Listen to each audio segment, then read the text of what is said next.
Hi, this is session 104 of Undying, which is a game about vampires and vampire politics and everything Vampire the Masquerade should have been. So let's start by saying this is a Gauntlet game and we have safety tools because we should. Let's start by introducing, even though we've had that chat and discussed this, let's talk about lines and veils and tone discussion. Or tone.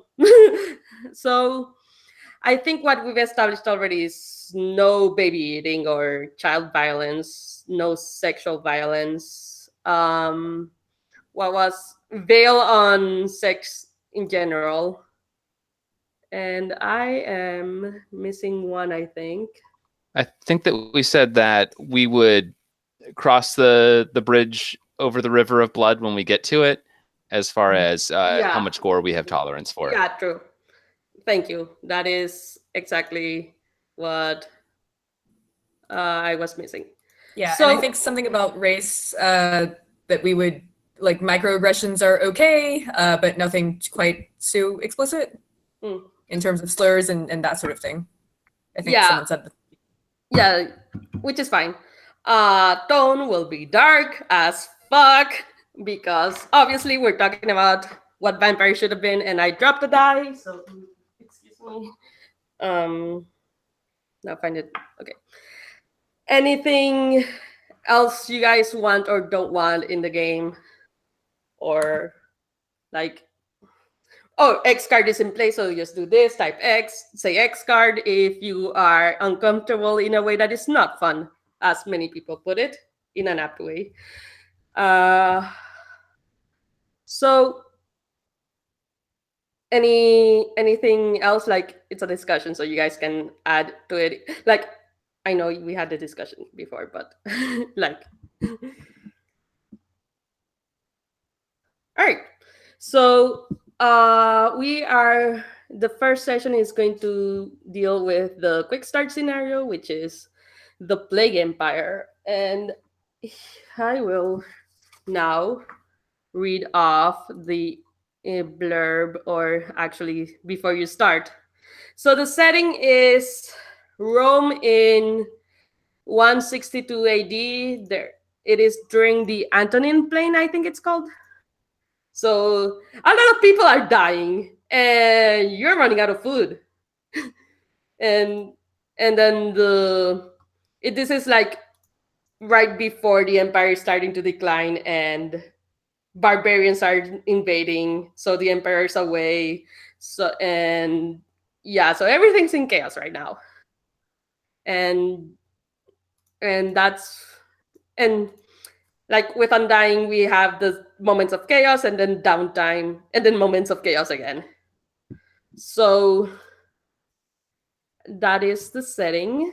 You chose your playbooks, humanity trait, and heritage. And then let's go to introducing characters. So let's start with Crystal. Crystal, who is your character? Okay. Tonight I am playing the puppet master named Tullius. So he is someone who is a business person. Should I fill in with like some backstory here, or? Yeah, like okay. And describe your look as well. Okay. Yeah. So he has a very dark look, like dark hair, dark skin. He is from southern Italy, Sicilian, but there are rumors that maybe he has some North African blood in him. Because he is so dark. He is kind of an outcast because of his look, and there's just these rumors that his family may have been, not quite as noble in heritage. He came from a small fishing village on the coast, so he's very experienced in the water and sea, and he also has a small side business taking the fish and turning it into garum, which is Roman fish sauce. And so that is his main trade, is running some small fishing boats and then turning that product into something, and he hopes to eventually grow this empire and become really rich. But right now he's, doesn't want to admit it to himself, but he's really just a poor guy making smelly fish sauce. Yeah. Any other questions I should highlight or? No, that's about it for now. Okay. Sam, tell us about your character. Can we come back to me? Sure. Vincent, tell us about your character. Okay. I'm going to be playing Horatius, the Nightmare. He was created by Priscus, who we'll come back to when we get to Sam again. And he is a Roman citizen. He's very unassuming and quiet. He had been an aide for a member of the Roman Senate before being turned. So he's a fairly recent Undying, and is still kind of in shock over how this society works, but is trying to take the lessons that he learned dealing with Roman politics and extending that out to vampiric politics. All right. Sorry, you were gonna say something else? No. All right. Walter, tell us about your character. Okay. What exactly is the year again? The year is 162. Marcus Aurelius became emperor in 161, for context. Okay. And we're in Rome? Yes, you're in Rome. Okay. Okay. So I'm playing Porcius. Porcius is the sensualist. Porcius is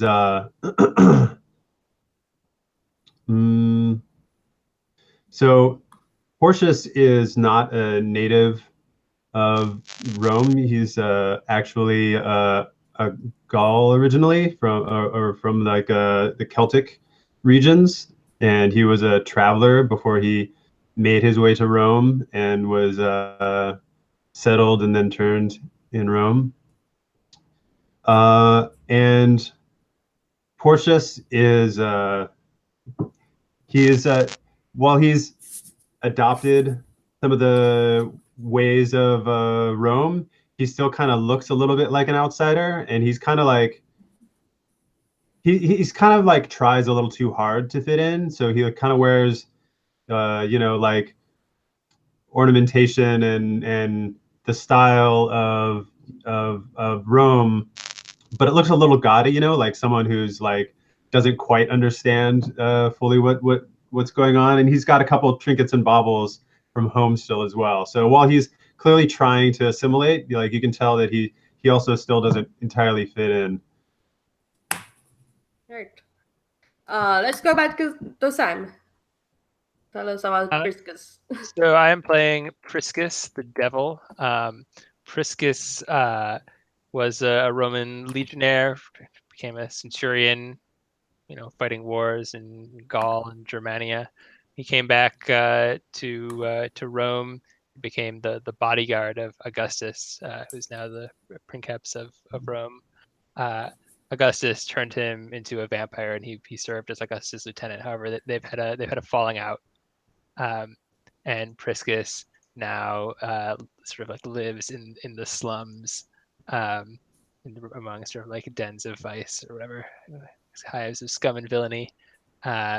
He's like a big, huge dude, of like a Etruscan descent, and he dresses simply. Dirty clothes normally to fit in, just like a white tunic when he's in higher society.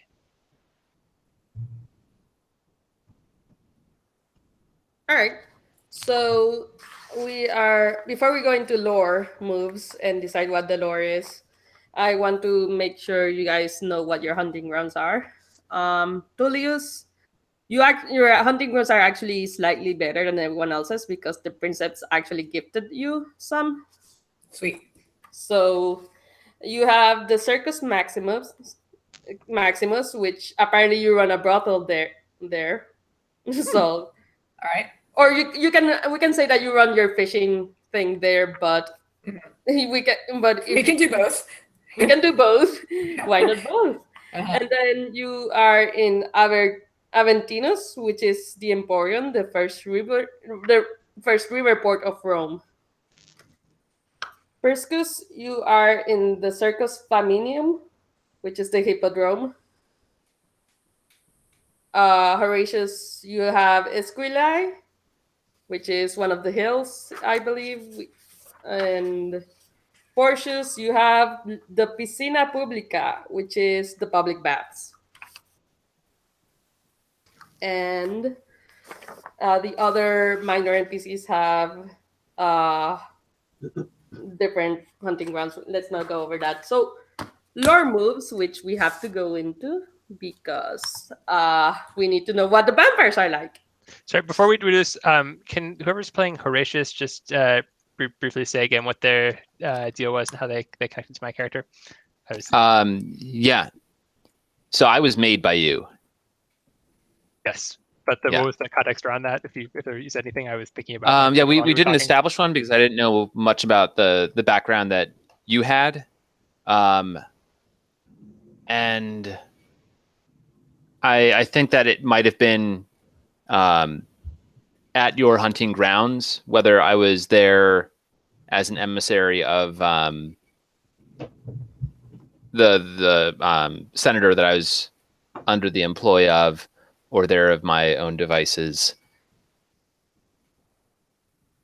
And I'm trying to recall, did you say that you were hunting at a brothel, or was it a bathhouse? I'm trying to recall. I'm actually at the Hippodrome, interestingly enough. But that sounds good. Sorry, I did the senator thing was actually the thing that I had forgotten. Anyway, we'll develop more as we go along. Sorry for the interruption. All right. So that's fine. Let's start with how vampires are created. When a human dies with the blood in their veins, meaning like they have ingested vampire blood, they become a new predator. They choose all that apply. Are they bound to your will by the blood? Yes or no? We decided as a group. Oh. Bound. What do you mean by bound to your will? So bound to the will of the maker? Yeah. Like this is all like like that's basically like if they are bound to serve you by the blood as a maker. So this is beyond vote simply no. owing a debt. Yeah, this would be beyond that, I think. Yeah, my vote is no, just because I think Priscus is a dick. All right. Do you guys agree? But that's just one vote. If you think I'm a dick, then I guess my vote is yes. Okay. After all, we'll need a reason to hang out together. I mean, your maker is Augustus, and Augustus has enemy on you, so True. What is the mechanical impact of this? there's a bunch of moves that have to do with being enemies, I think. No, I meant a mechanical impact of the blood bond. Oh, I think it's just more narrative than anything. Oh. Like there's no like mechanic that say you have to follow their will, but it's PBTA, so yes and no at the same time. Okay, I guess I'm happy to go either way. All right. I feel like this is convenient if I, have more powers over the people I turn into vampire. I'm gonna vote yes. All right, Walter, I think you're the deciding vote. Okay. Well, I was going to say that. I mean, I'm kind of thinking like it sounds like it would be a fun part of the fiction, but to like some extent, like like there's kind of this pull, the way that like like a parent has over a child, right? Like there's some kind of strong emotional pull, right? But it's not like the maker has total control over the will, but it's like hard to like get away, right? There's definitely this like emotional tug of war for the person. I feel like that would be a fun thing to see happen in play, but like I don't know that. But I could also see very much like some of the vampires really rebelling against their maker as well, right? Yeah. So I'm into the emotional tug of war thing. I don't think that precludes rebellion. Yeah. I think we'll put that as a emotional war, I guess. So Yeah, because I feel like the pecking order enforces that dynamic pretty well initially, just in terms of like who wins arguments. And then to extend it to the point where you can't make the arguments because they can control you, I could see that kind of affecting fun of play. Yeah, that makes sense.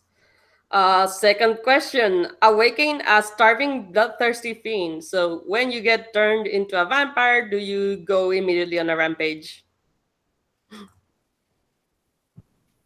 Oh, so like when your blood gets down to 3 or something. No, when you When you were first become turned. a vampire. Oh, Because you become when your blood gets to 3, then that happens automatically. Uh-huh. Regardless, this is like when you become a vampire.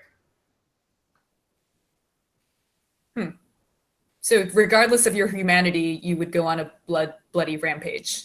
Yeah. And so all of us experienced that when we first became vampires. Or not. That's the question. Yeah.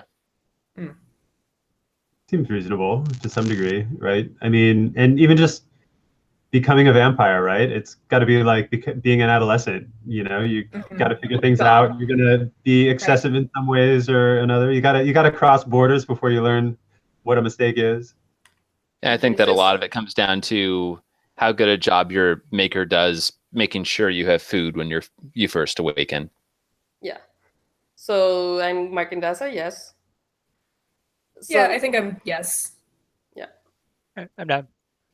all right. Actually, I like what Vincent said. I mean, I can imagine it being different for each character. You know, there might be some characters who had a nice soft landing, and other characters that had no choice but to go aggro because they were kind of left in a bad position.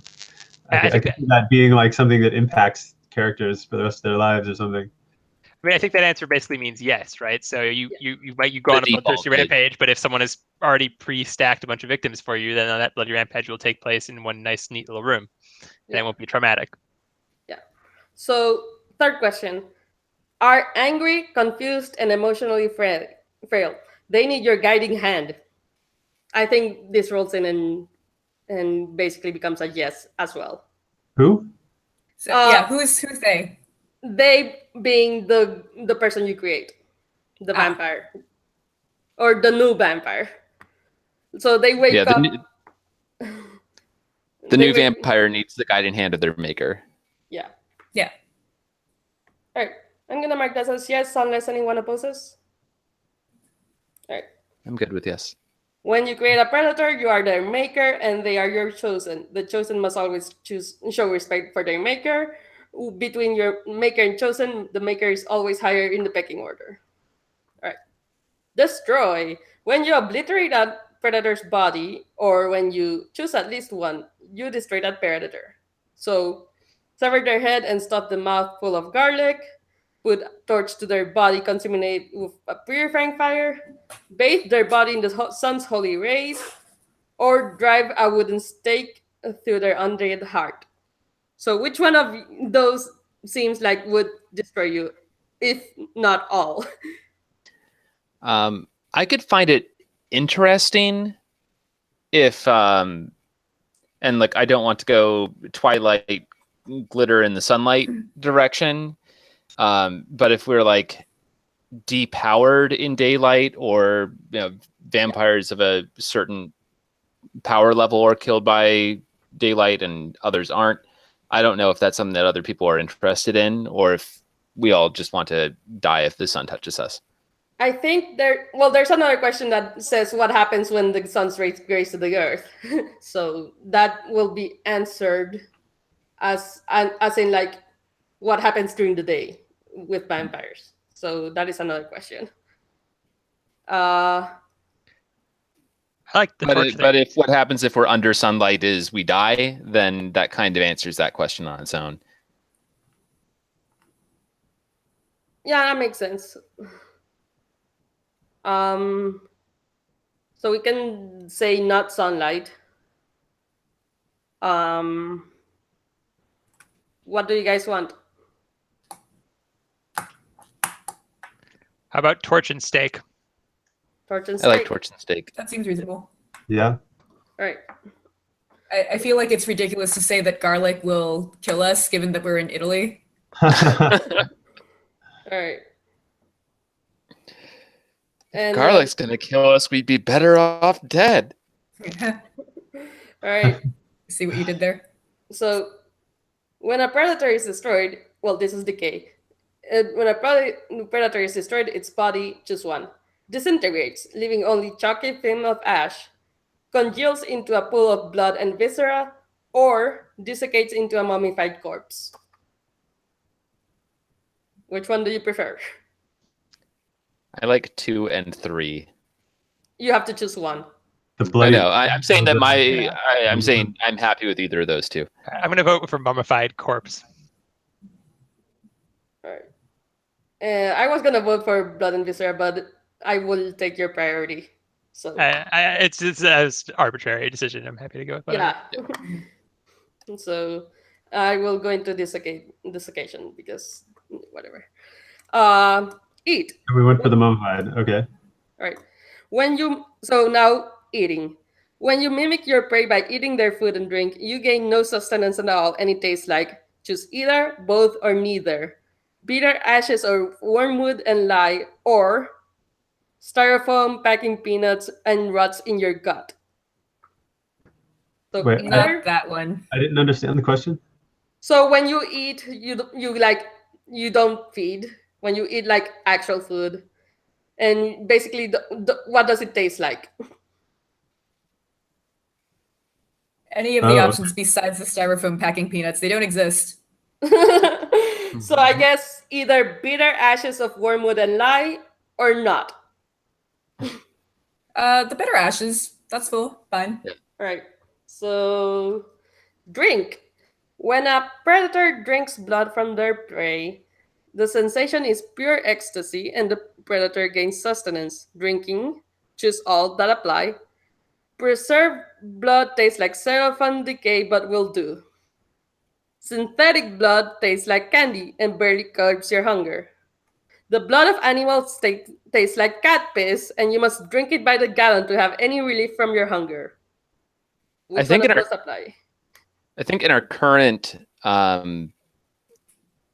state in history, Mhm. animal blood is the only one of those that we're likely to be able to get. I mean, you Yes. could get preserved blood, but it probably would be even worse than it's described there. I mean, I agree. And I mean, if we go into like modern day, if we get there, then this is a question that would apply. yeah, I'd say like let's revisit that one in session 4 then, and see Alright. if we want to adjust it for modern day. But for now, animal blood tastes like cat piss. All right, cool. All right, plague, which is the important part because it's the one relevant for this session. When you drink blood for a sick prey, choose all that apply. So, option 1. The disease cannot kill you, but the infected blood in your veins erupts on your skin with sores and boils. When you wake up for the evening, if you can choose to spend 2 blood instead of 1 to return, I removed the if. So you can choose to spend 2 blood instead of 1 to return to your normal appearance. If you choose to not do so, you are recognizable as infect and every day more disfigured to return to your period. To return to your normal appearance, spend at once all the blood that you should have. Wait. So to return to Wait. normal, you have to basically spend yourself down to 0 blood and then go into a big feeding frenzy immediately or die. I'm not sure. I think that's what it is. No, it sounded like Or you should I have interpreted as it in spend, spend basically double the blood that you, so like or if when you you waited wake 3 nights, spend 6 blood. If you yeah waited exactly 4 nights, spend 8 blood. or no like basically as many nights as you spend like when you wake up you always spend 1 blood. However, Okay. however, if you spend 2 blood, then nothing happens. If you spend like, I guess it's like because you Each always night spend adds another blood that you have to make up for. basically. Got it. That makes sense. All right. So if I spend 2 nights being sick, then to get out of that, I need to spend 4 blood. No, you have to spend 2 blood because you Oh. already spent 2 blood by waking up, period. Okay. So that's worded weirdly, but that makes sense. So we'll put that as a yes. So second one, you become a carrier of infection, the prey of which you are always doomed to have to an or of the prey of which you are always doomed to a you have always doomed to a horrible death. The GM will make sure you know it. That one is a definite yes for me. All right. Anyone else? Sorry. So the implication of that is if you when you drink from a sick person and then you drink from another person, that person gets the infection. Yes. And when does that effect stop? When the infection is gone. I mean, so when the plague's gone. I see. So when it's like, in other words, it's like the bacteria are like living in you and they just eventually die. Okay, that's fine. That's so. All right. I mean, that one, I think, may disproportionately affect my character being the sensualist, where, like having like a regular flock is part of my character's gig, right? Like if one of my main powers is like dies off a horrible death because of that lore. I'm not saying that we couldn't do it, but maybe we could. If we do that, we can contemplate like other things related to my character. Like maybe there's some way that my character could alleviate that, so that it's not such a big impact. Right. Would Or you know whether or not you're sick? I mean, couldn't you simply make sure that you're cured before you go? I mean, the thing is, well, yeah, because the disease cannot kill you, but your infected blood in your veins erupts on your skin with sores and boils. So yeah, you know if you're sick. Yeah. Maybe you just. So these would be, I thought these were like choices. Like we could do one or both or of these. Yeah, we exactly. We actually didn't have a vote on the first one. We just got to the point where we agreed what it meant. Yeah. Oh, sorry. I thought we did have a choice on the first By the way, your character might just be the sensualist might just be very fastidious about who he feeds on, and if he doesn't feed on people with boils, so he doesn't get the disease. I mean that's like another question, right? Like, so in this particular game, is it obvious that people are not infected? Like, or could someone... it's obvious. Okay, so it's relatively easy to avoid getting infected then, if not necessarily because everyone, pretty much a lot of people are getting infected every day, so yeah. And you have to feed. Okay. Yeah. So okay, let's go back to the first question. Did we answer yes on that? So are these the only two for the infected? There's a third one. Blood? There's what is the third one? Let's just hear that first. Infected prey blandly satisfy your thirst. When you feed, gain 1 blood for every 2 blood you drink from the prey. I'm cool with that. So which ones do we want to apply? I like 2 and 3. I do not like 1. Okay. Because I plan on feeding on infected people. Right. And that's a significant disadvantage if suddenly I'm getting 1 blood instead of 2 and having to spend 2 to wake up and not look like I'm infected. All right. So everyone in agreement, or does anyone have any other opinions? My choices are fully self-serving, so if other people have their own self-serving... I mean, I'm fine with number 3, so the blood is bland and worth half value if the person's infected. And I'm kind of on the fence about 2. Like, in my mind, like, being a carrier and that infects the people that we go to, like, I see that's really interesting from a fictional point of view, but from like my particular character, I feel like it's really hamstrung. So maybe we could add a twist to that, right? Like maybe that could be true, but also, and also like, maybe purge that out. There's a way for me to, maybe there's some way for me to purge that in particular people. Maybe by like me sacrificing another blood, I can actually heal people. We actually talked about like what is the sensualist one thing that is really good for people, right? Like maybe, for example, I can like sacrifice one blood to like cure people, and so I'm like some kind of like mystic healer or something, right? Maybe it's a way for you to purge yourself. Purge myself. Yeah. So like if you feed on someone infected and you don't want to pass it on, then maybe like you have some horrible vampire thing you do that to that's get rid of the interesting. taint. Like Yeah, that actually works. So then I might not like I might become a carrier and like a couple of my followers might die, and then I'd be like, oh shit, I'm like actually once I realize that I'm infected, then I can like then I have a way to cure myself. So I'm not like a carrier forever at that point. And that could apply for everybody, right? I mean, if we all end up getting infected in Rome, are we going to be like carriers of the Black Plague for the next 2,000 years? No. Well, the bacteria does die out eventually. Like, it doesn't actually have much to feed on, like in us, right? We're walking corpses. Yeah, I don't think it would be like forever. So let's have 2 and 3. Unless Crystal wants to say once. No, I mean I'm okay with All right. Okay, so we'll have 2 and 3. Is there a mechanic related to that? Like if we get No, there are infected, no mechanics related to that. Can I think- basically write in our own for that concern that Walter brought up. I think yeah, that's what I'm saying. Like, can we codify like kind of what we just said about being able to get over it, so that the character is has that accessible. I think we're gonna you're gonna be clear when you get to downtime. Downtime? Okay, see, but that's what I'm saying. That means like the whole game. Wait, downtime, like the first downtime. So like this whole session, like for the rest of the session, you would be infected. Okay. But next session you'll be fine. Okay. All right. I guess if everybody really wants to play with that rule, I'm just saying that it could like seriously impact my character's jam if I get infected early in the game and then like the rest of the day I'm just like killing all my flock off. So basically the play empire pretty much happens one night. Like this scenario pretty much happens one night. And okay. Well, I don't want to hold this all up, so we'll just keep going. All right, cool. We'll figure it out. We'll all work on it. Thank you.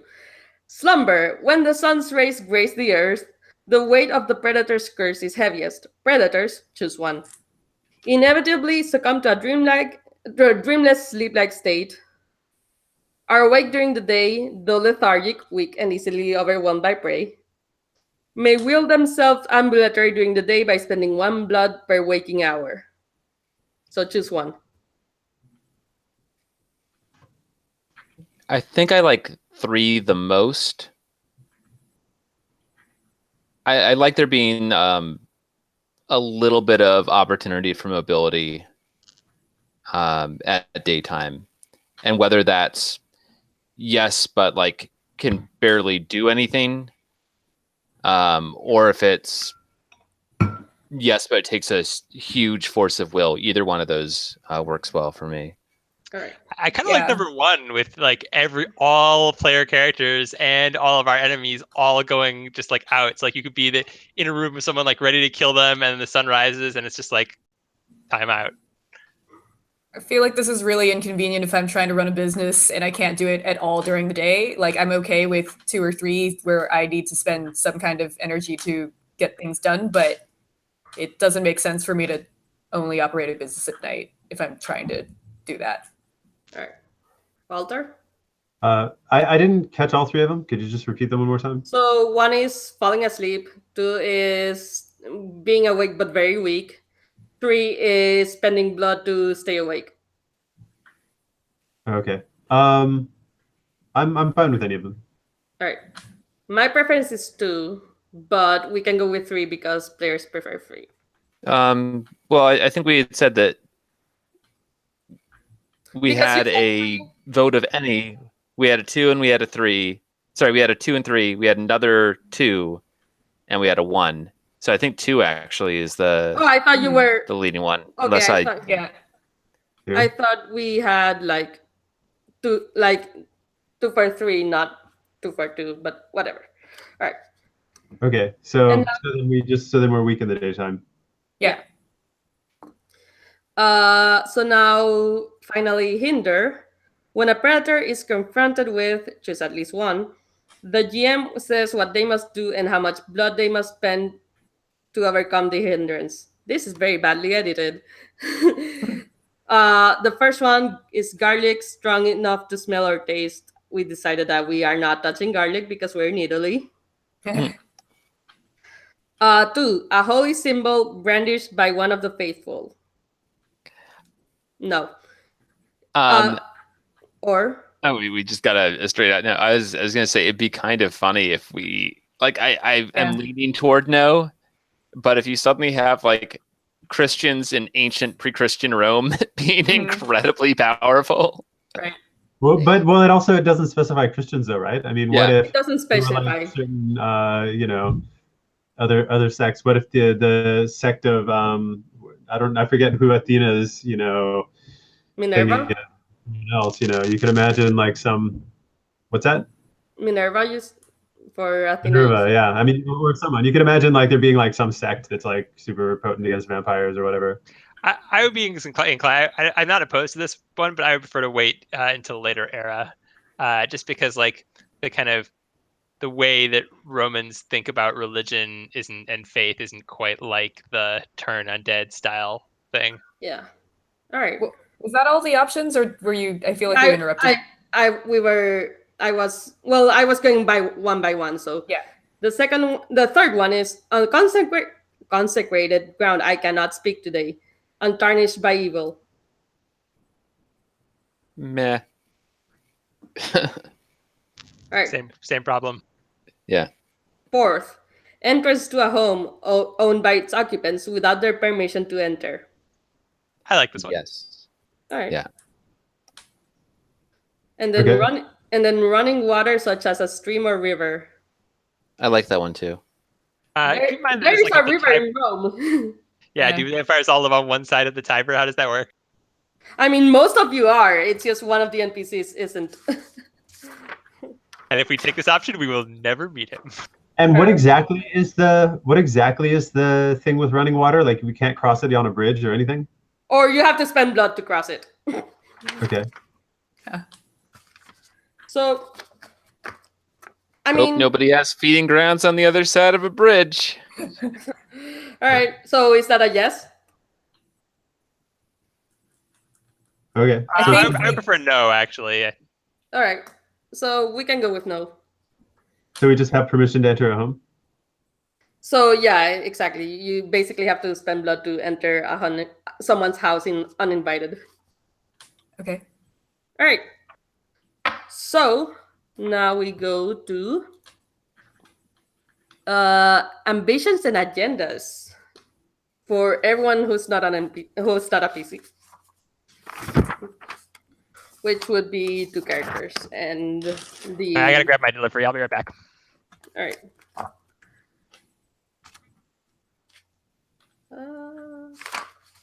So yeah, you should at this point look over your basic moves and playbook moves. Do you have a list of the basic moves? Like I have the PDF, but I'm not sure if everybody does. I do. Hold up. I just have to upload it. Once it loads, yes.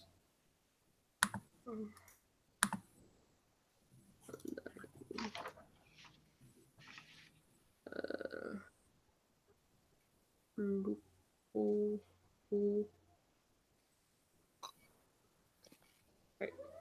Uploading the sheets. And no one's playing as here, so I don't have to worry about putting the one with like the entire plot. And here we have it. All right. So I will have to define what Lucius and Lartia want.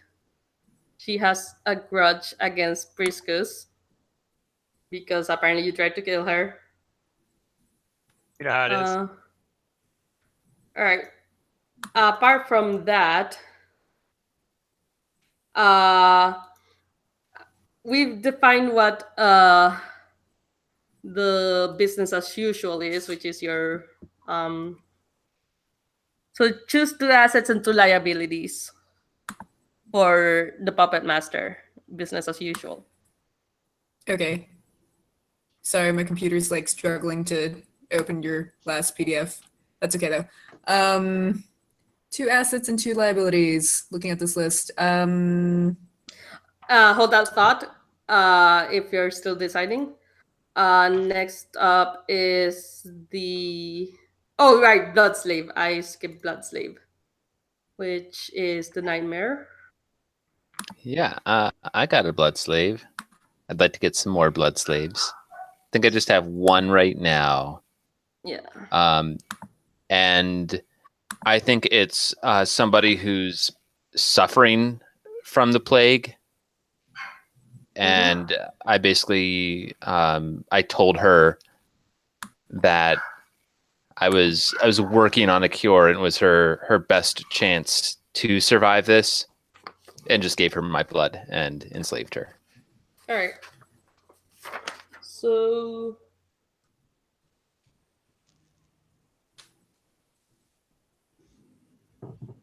all right. And she gets So 2 plus my humanity in blood. all right. So that means that she is at 5. I will take out another die and put that for Blood Slave. All right. Let's go to the Sensualist and Idol. And then the last one is Wolf, which we don't have right now. So choose 2 offerings and 2 troubles. And we'll get back to you. And so, Tullius, tell us what your assets and liabilities are. Okay. Let's see. Skilled and influential. All right. And then liabilities, overextended and let's say moles. That would Right. be interesting. All right. So you can make sure those are selected. Or like erase or not. Maybe Oh I'll just wait. erase the other ones. Oh right, you can't. Oh, I can't. No, wait. How do I? No, well, don't worry. Don't worry Okay. about it. Just make sure you know what those are. Okay, let me just write that down. All right. Same for Idol. Walter, or rather, Okay. Porteous.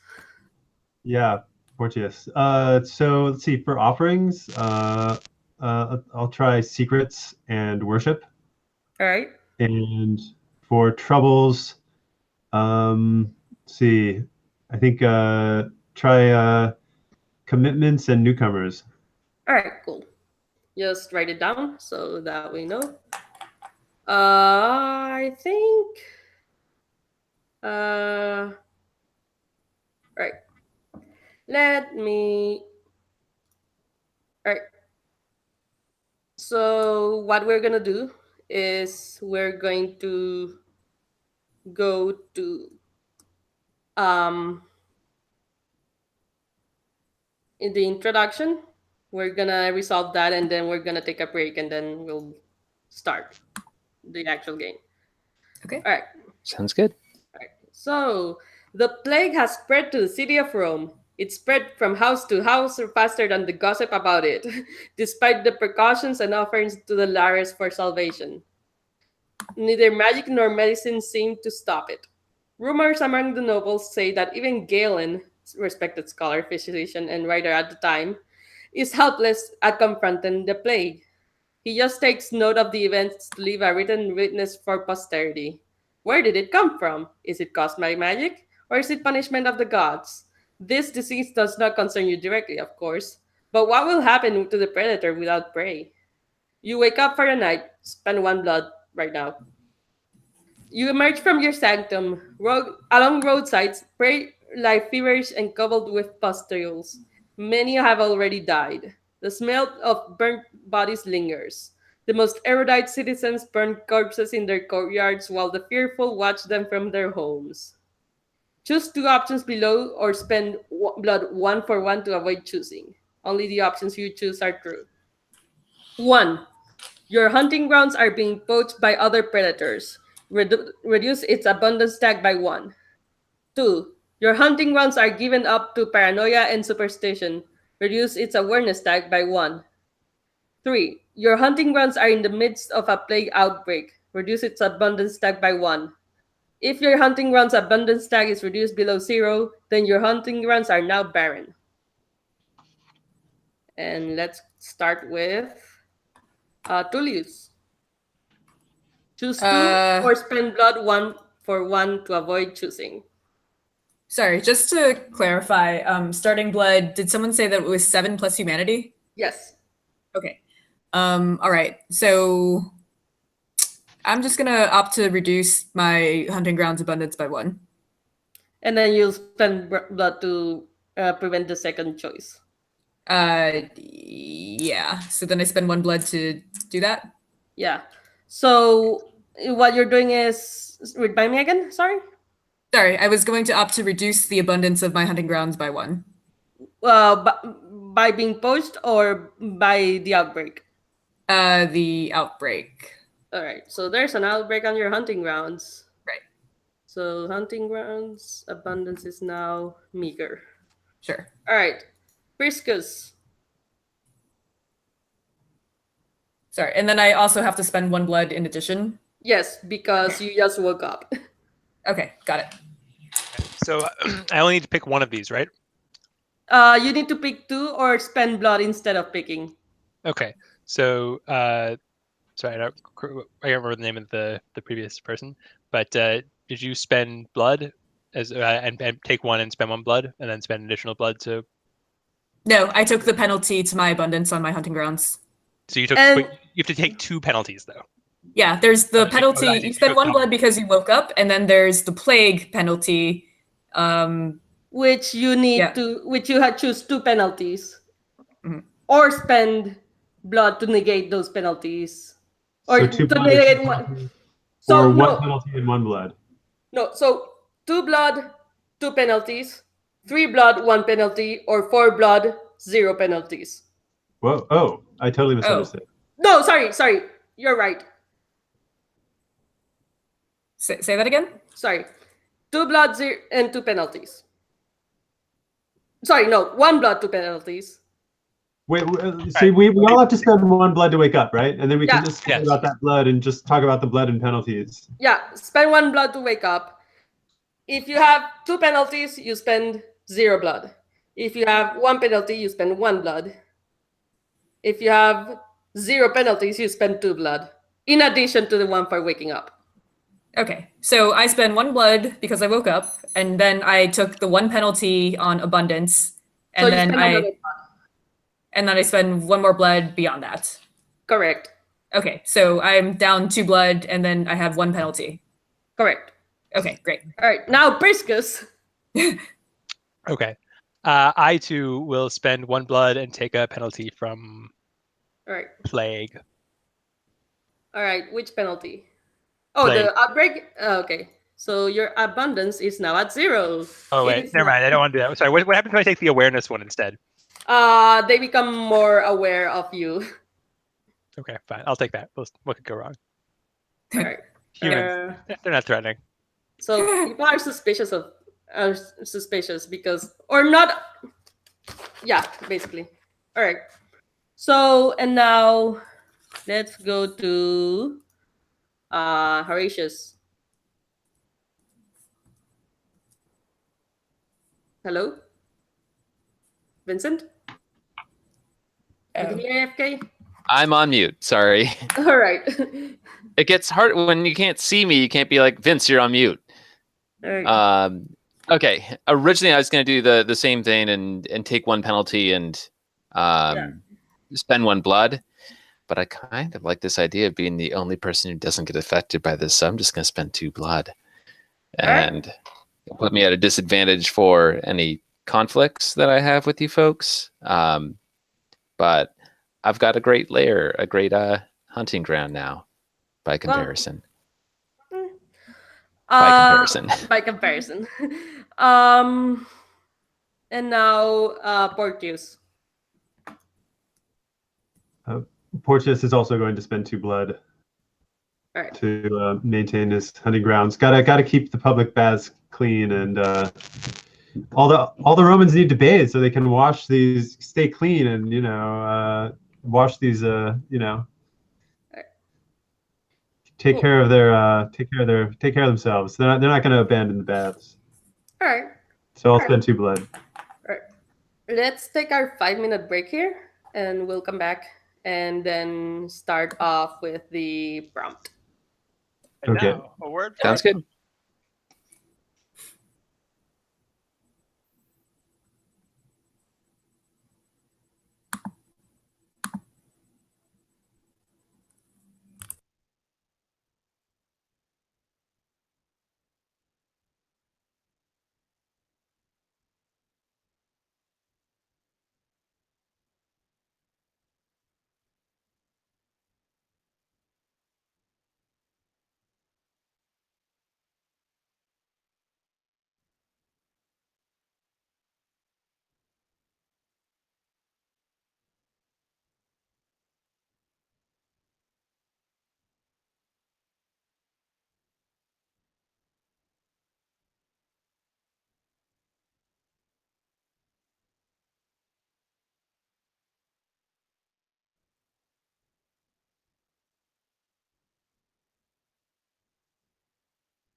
Excuse me. I'm here. All right.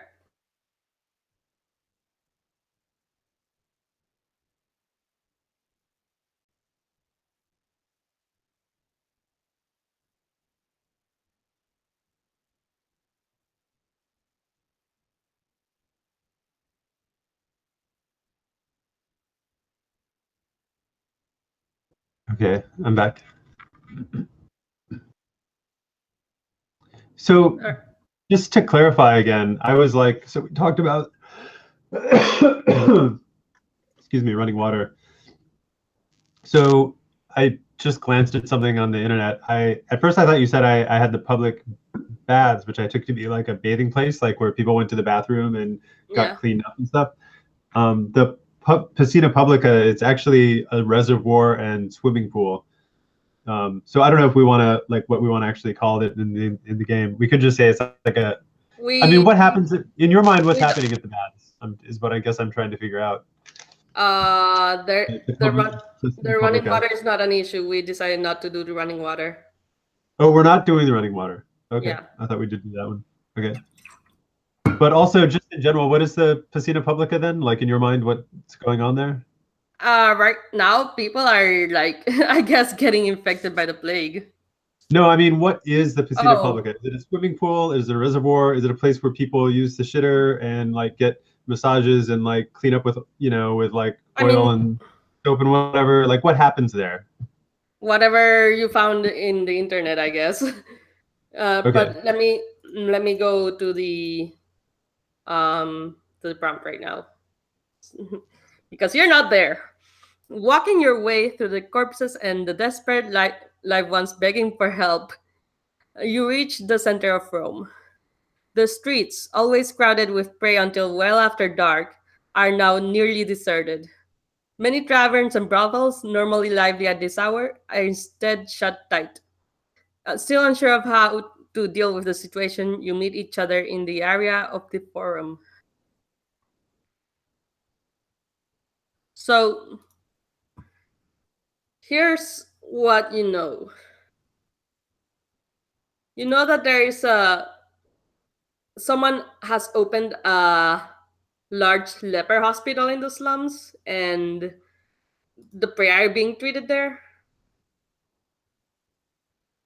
But there's still like shit going on right now. And now you are all at the forum, which is, if I remember correctly, Claudia's hunting grounds. Yes, it is. She is in the forum. So, yes, that happens. I think, yeah, you see pretty much everyone else there. There's also Lucius and Lartia, who also have uh, shown up. And there's Rufus, Claudia, and Augustus the Princeps. Rufus and Claudia being patricians. What do you do?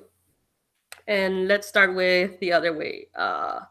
So Portius. Um, it's early evening. Yeah. Okay.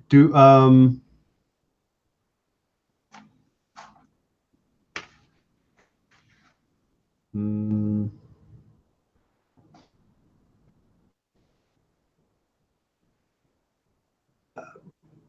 I don't know. Okay, I guess I just like hang out. I'm not sure. So are we all here for a reason? Like, do we get together here at the same time every night, or No, is there you're here what for do a we reason. You're here for a reason. do? And that's to discuss what the fuck is going on with this, I think. Yeah, like the prompt said, still unsure of how to deal with the situation, you meet each other in the area of the forum. If you don't know what Okay, you're doing, so we gathered here to discuss the plague. Okay. all right. So okay, I guess Porteous says to Claudia, "I'm really glad that Augustus called this meeting. I think this is a big concern, and I'll feel a lot better if we have a plan in place. You know, I'm a lot of the best people in my flock have died, or they're like preoccupied with caring for people that are sick. This is this is affecting us a lot. So I hope we can come up with some kind of a plan to deal with this. Do you know if Augustus has something in mind? I'm not sure. And but first I want to like out of character. First I want to see like what everyone else is doing. So let's go to Horatius. What are you doing? Are you able to share with me what it is that I know about Rufus? I know that we've established that I've been spying on him. Is there anything that I've picked up? Yes, I think you know that he's the one who opened the hospital. You're not sure why though. Or like if he has any ulterior motive or anything. Mm-hmm.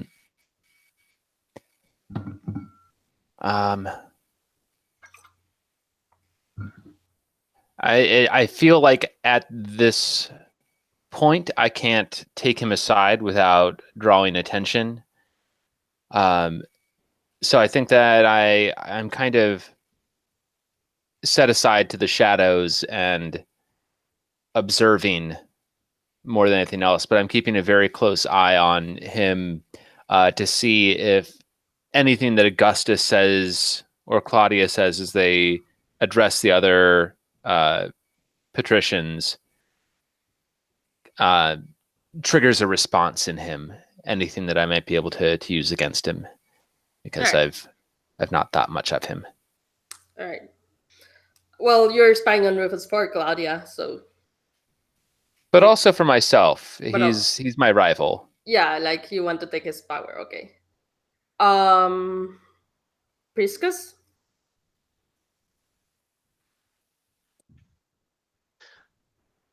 I'll go and join my wayward child.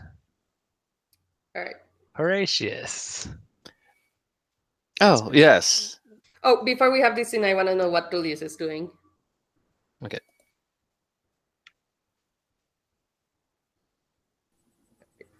Sorry, there we go. Unmuted. Yeah, so I see that everyone is gathered here, and we basically all have one common issue, which is that the prey are being attacked by this plague. You know what? Like, I'm going to generously suggest a solution. I have a proposal. I run a brothel, as you all know, and that attracts a lot of people. What if we were to start publicizing that attending, having sex with the women in my brothel who are very pure will cure the plague, and that will attract more people to come. And, I can provide ways to make your prey supply more abundant if we all work together to promote this idea. Well, we see no time, I see. What? The two of us each immediately turn simultaneously to make a snarky comment. Right. Well, I'm not hearing any other ideas on how to solve this crisis. So that was just a suggestion. You're welcome to step up and come up with an idea of yourself.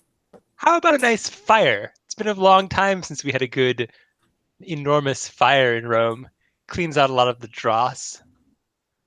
That cleans out a lot, but also kills a lot of people. And I don't know that we can afford to have more people dying at a faster rate, quite frankly. If it stops the plague. So Rufus speaks up and says, that will solve nothing. That will just infect your prostitutes.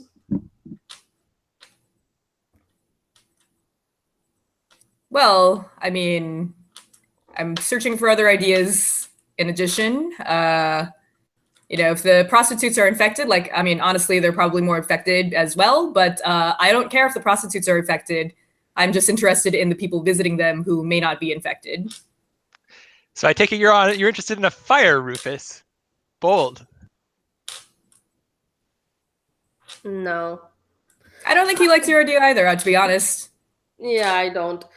So I also want to. So let's rewind a bit and figure out, and let's have the conversation that Priscus and Horatius was having before all this. So yes, Jen. Okay. Yesterday. No, like earlier in this afternoon. Right. Like you Yeah. sidled up to him and then And then started talking to him. Yeah. yeah.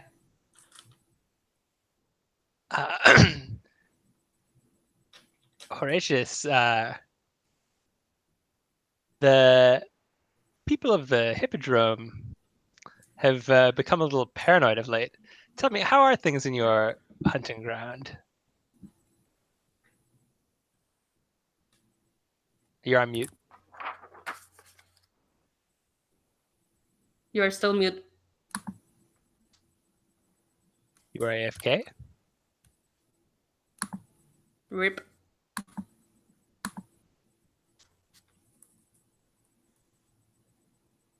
What about Walter? I'm talking to you, Vincent. Oh goodness, I My am. beloved, my Uh, beloved You're child. Horatius. I hate not being able to be seen All right. because I miss that you were addressing me. Uh, Oh God, I apologize. Let's go back. All right. He All right. basically asked about your hunting grounds. Yeah. Well, I try to take care of my people. I think it's um, one of the chief aspects to being a good hunter is being a good shepherd. Shepherds are much like sheep. We're more like wolves. We cull the flock. Lack of culling is how we got into this situation. How we eliminate the weak early on. We don't allow them to spread and infect the rest of the population. And when we see that weakness, we do cull it. We don't wait for it to begin to spread. We have to be proactive if we're going to cultivate properly. Yes, well, as someone who seems to have appointed himself chief shepherd all of a sudden, All right. No, I can only speak for my own grounds, Maker. I glance sideways at Rufus when I say that thing. Mm. So I think so Porteous was talking to Claudia. Um and let me look at the R map again. Hmm.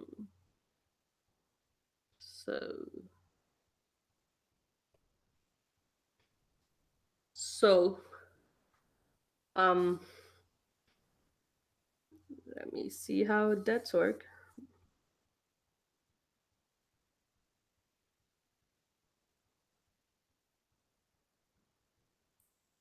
Right. So I think at this point Augustus uh goes basically has everyone's attention or gathers everyone's attention and says, good evening. We are here because we have a problem, to say the least. And I was hoping to solve it tonight. Does anyone have any suggestions as to how? And then I guess that's when Tullius suggests his stuff. And sorry, Porteous, do you want to say something? No. I think it.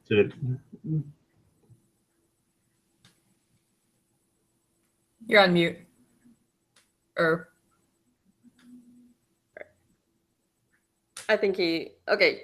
So uh so I think so let's go back to the Tullius situation and his suggestion. So I think Priscus wants a fire. Tullius suggested inviting people to the healthy prostitute place. And Horatius knows that Rufus is running a leper hospital. But Augustus doesn't. Or doesn't seem to know about that because he's like, we don't have a solution. What should we do? Well, it seems to me that the first thing that you want to do when you have a infected part of your flock is to quarantine it, to isolate the issue. And I feel that we have not been doing that effectively over these past many nights since the plague began. Perhaps if there was some area, hospital, or somewhere that we could just gather the sick and keep them out of the way, prevent them from infecting the rest of the herd. And Horatius kind of casually glances over toward Rufus, giving enough of a hint that he knows something is going on, but he's not about to spill the beans completely. Right. I think Rufus at this point says, I have a place. And Augustus. A secure place, I hope? Yes, it is very secure.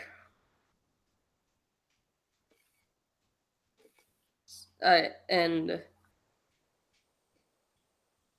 When had you planned on sharing this place, this quarantine? I was not asked about it, but I do know a place that can serve as a quarantine. If and then Claudia is like looking at him suspiciously. It just And seems to me this could have been valuable to know months ago. it is a hospital. We can treat the sick there. Oh, I never said anything about treating them. I just said isolate them. Keep them in one place so that the healthy do not join them. How do you plan to gather the flock? Surely those of you in high society can convince the right people to issue an edict. Eyes on Augustus, who says, very well. I can work on that. And he dismisses everyone. Is anyone leaving the forum? Well, Augustus is, because that's Claudia's hunting grounds, and he's not gonna stay there long. He's just there for the meeting. Claudia is staying because it's her hunting grounds. So Rufus is going. Larkia and Lucius are also going. What do you guys want to do? I'll stay and hang out with Claudia. We don't hate each other. Well, three's a Good. crowd, so I think I'll go back to my still reasonable hunting grounds and attempt to get my grub on. All right. So, Tullius and Portius? I mean, I clearly did not make any friends tonight here at this forum, so I guess I'll skedaddle back to Circus Maximus. All right. And Portius?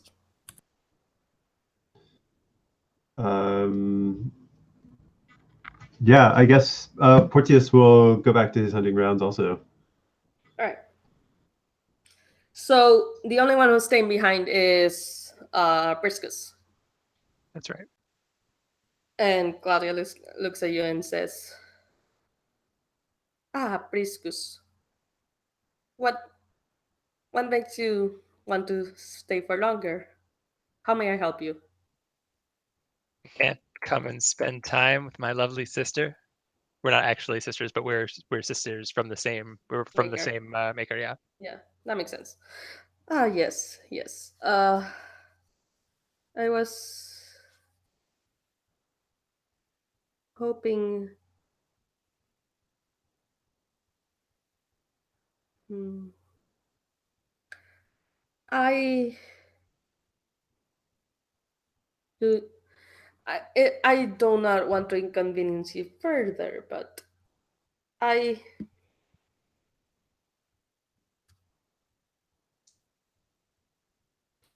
I think I have I am concerned about what is going on at the leper hospital that Rufus mentioned. Oh, it seems very clear. We're filling a giant bag of blood for Rufus to suck on until he grows so fat. Who knows? Maybe he'll explode. That would save us all some trouble. Yes, yes. Uh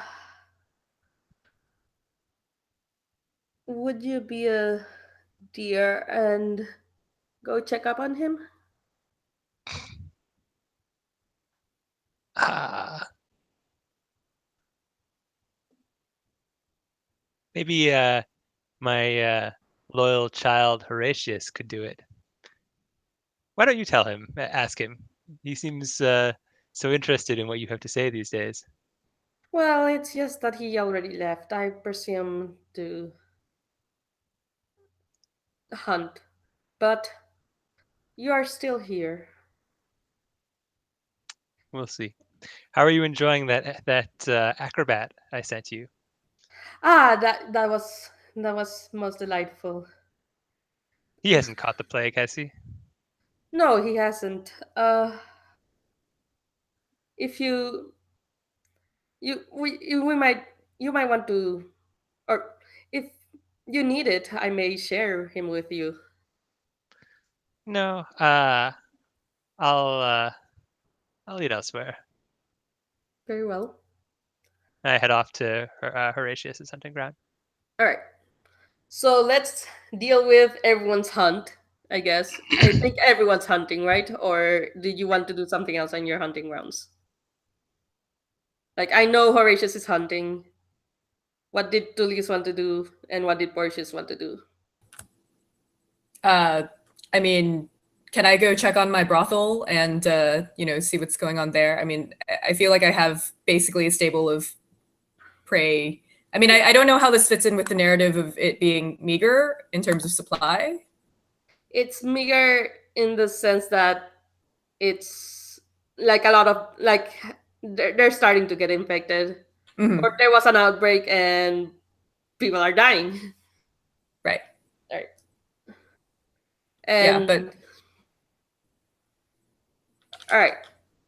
So I think when you arrive at your hunting grounds, Tullius, you will find that the prostitutes are have pustules and are and boils, or or at least some of them. I see. So like they're not healthy. Hmm. Okay. um, and Yeah. one of them goes up to you and he says, "Ah, Master Tullius, I'm," and she is clearly covered and infected, Uh-huh. and she's like, "Please, do you have do you know what's going on, or not know what's going on? Sorry, do you know what you're meeting with your business partners? Did you find a cure?" Yes, in fact, we just set up a wonderful hospital that you should go to, and any of your sisters here that also are infected, you should all leave immediately and go to the hospital where they will cure you. Oh, thank you, thank you. And she kisses you on the cheek or whatever you do, Sure, or whatever they do to show up affection. sure. But yeah, so I go through and I tell everybody, and anyone who's clearly very sick, like, I tried to Yeah. get them to leave so that the remaining prostitutes are not infected. All right. So yeah, pretty much they leave in thank you and appreciation. Mhm. Porteous, Yeah. what were you doing on your hunting ground? I guess looking for something to eat. It's maybe there's someone out for an errand at night or something like that I can try Alright. to. There's a move. So when you stalk prey, you track down and corner a victim. The GM describes them and how they try to escape you. So I think this is you find a young lady who is who was treating the sick. How do you approach her? A young lady who is treating the sick, like she's been working at like a private home where someone's been ill or something. Yeah, yeah. Um,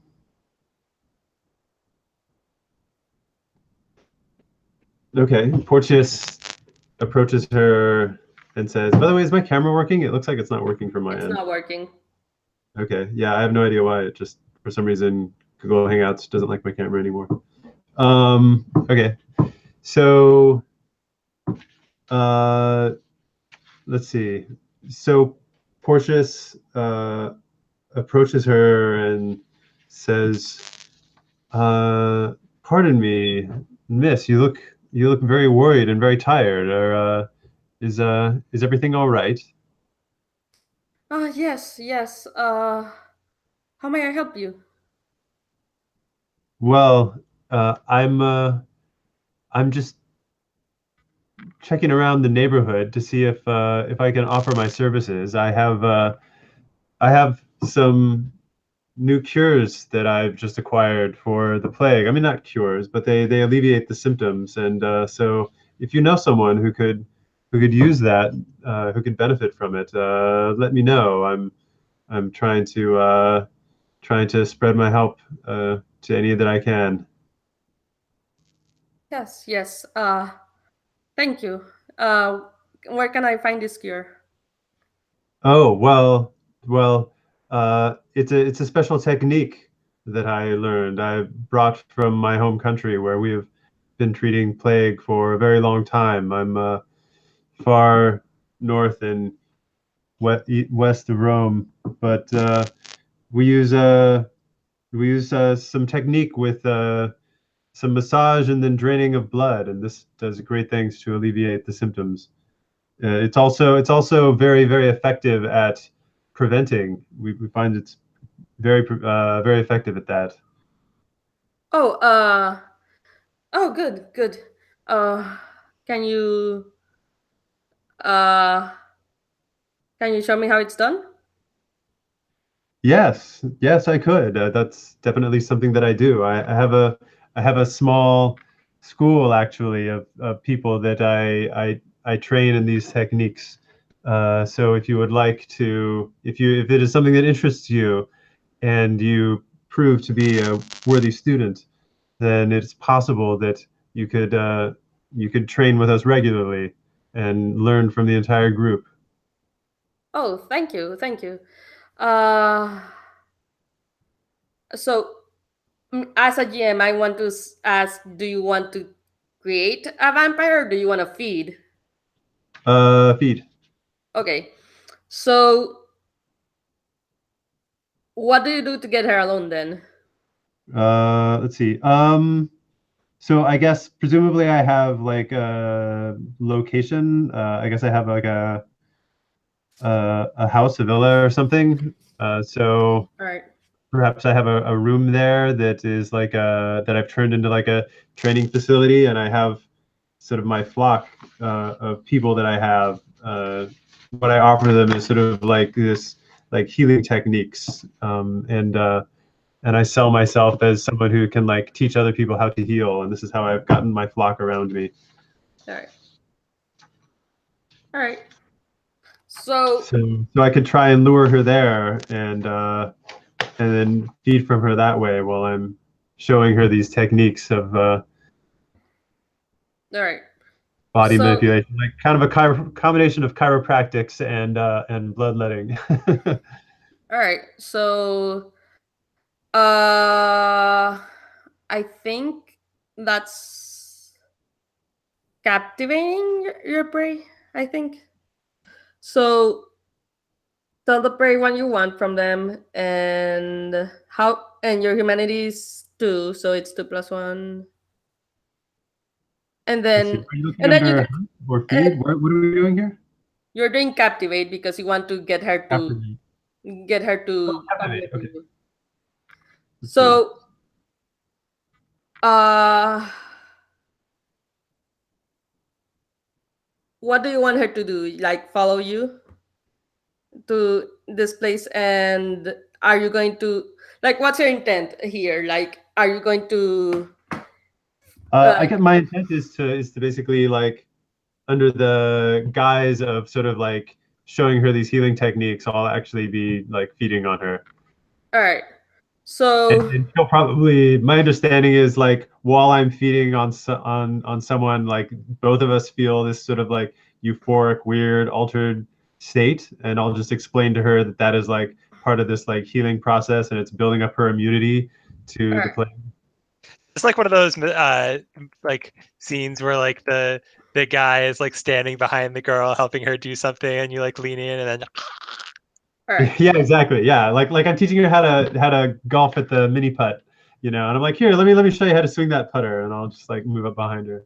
All right. So I chosen your prey does it eagerly, your prey does it faithfully, and your prey is still drawn to you. So you can spend 1 blood to choose the option of your prey exceeds your expectations or not.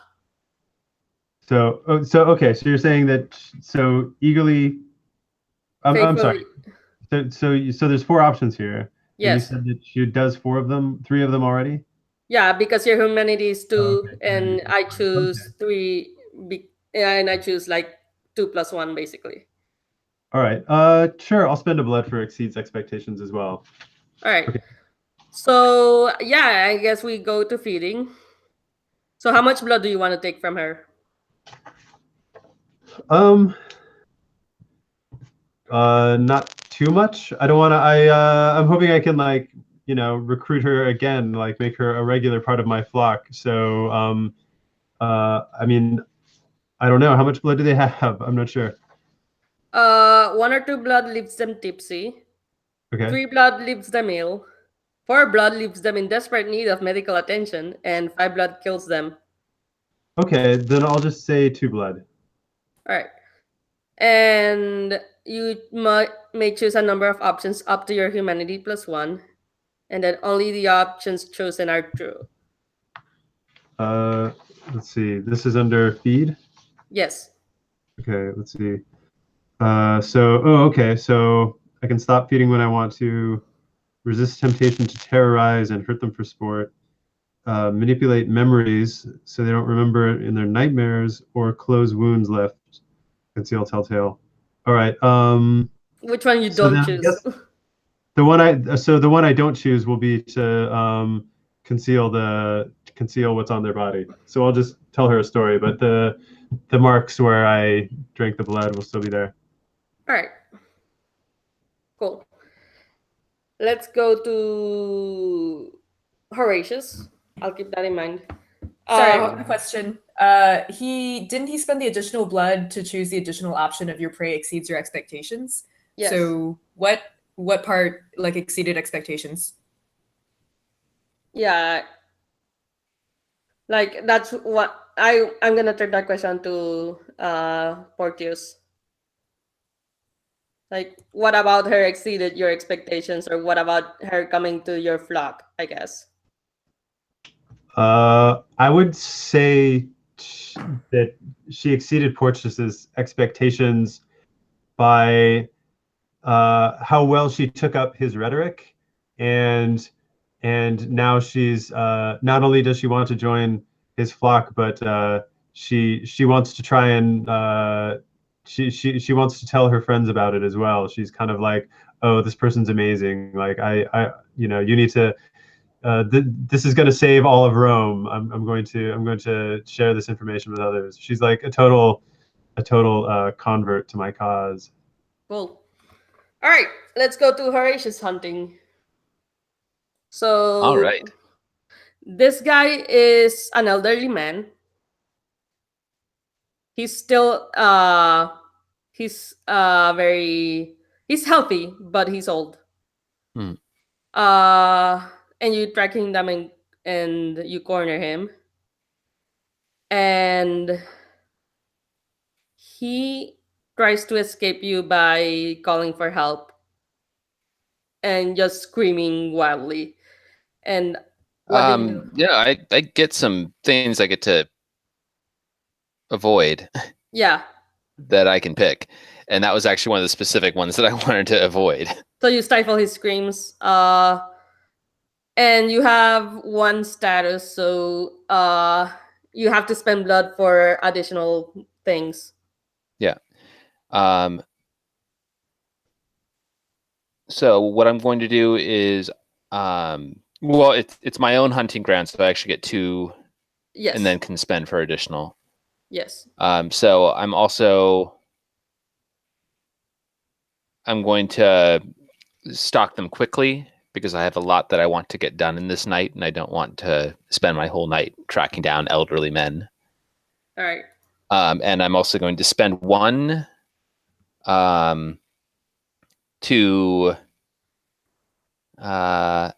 evade prying eyes of fellow predators. All right. Because I have some ulterior motives in my capturing of this old man.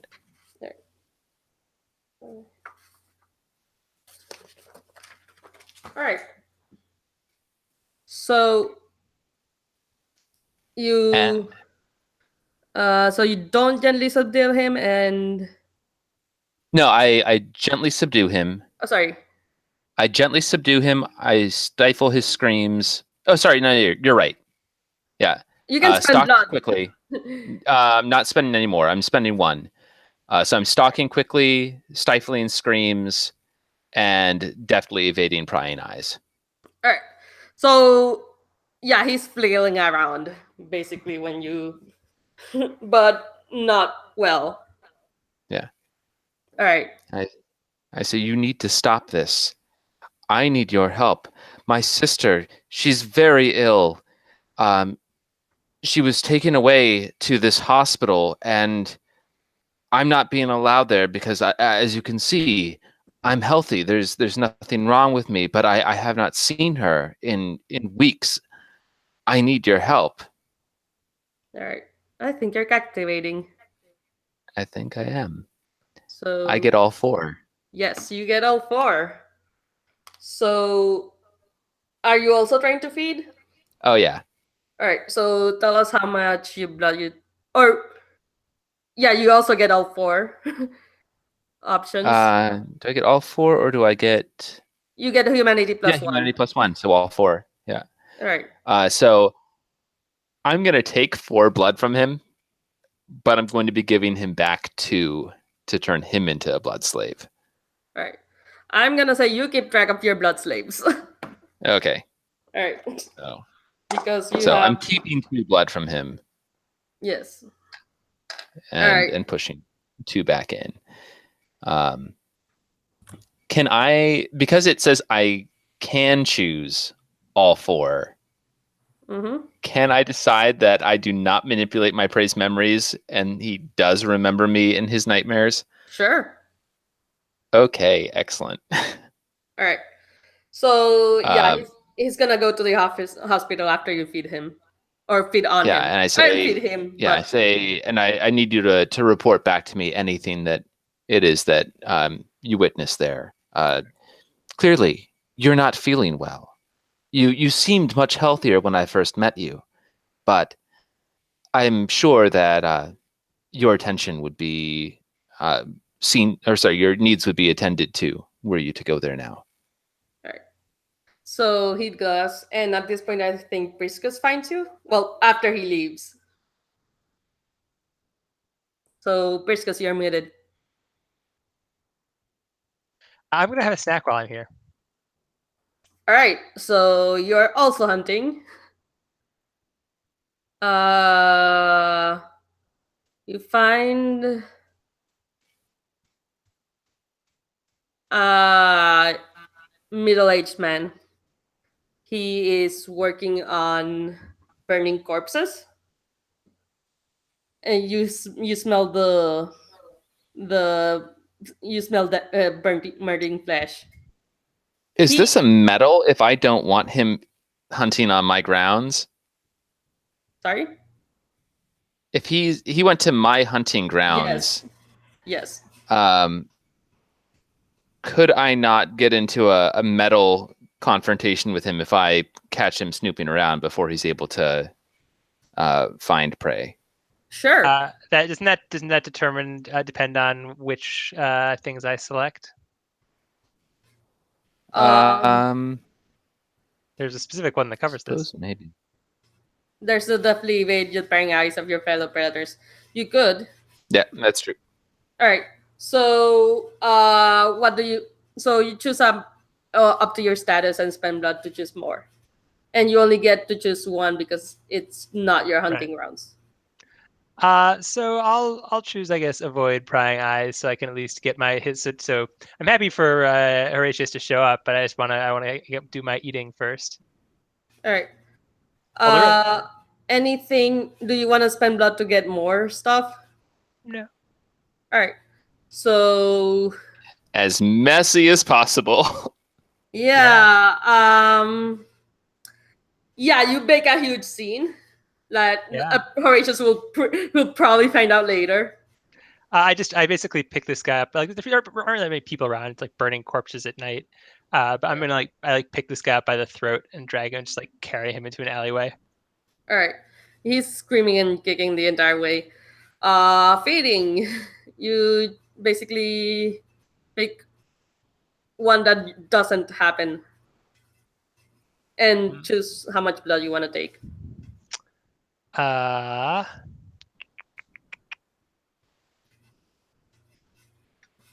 Let's I'll take 4 blood. All right. And I'll close up the wounds. All right.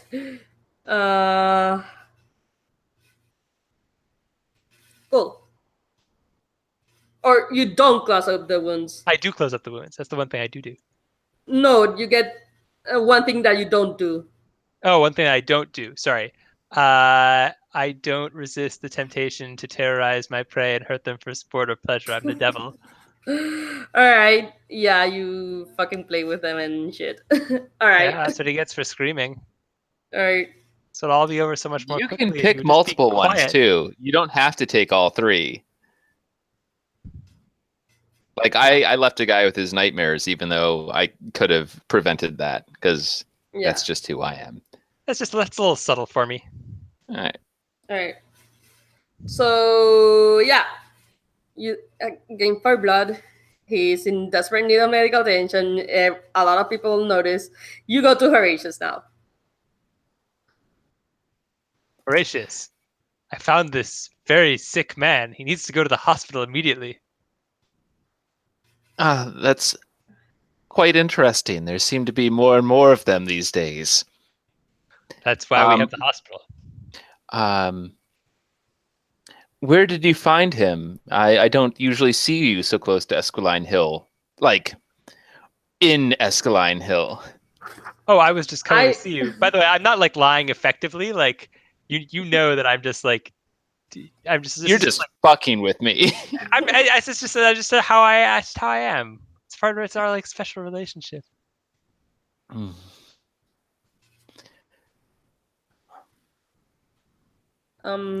I will see to the flock that I have here.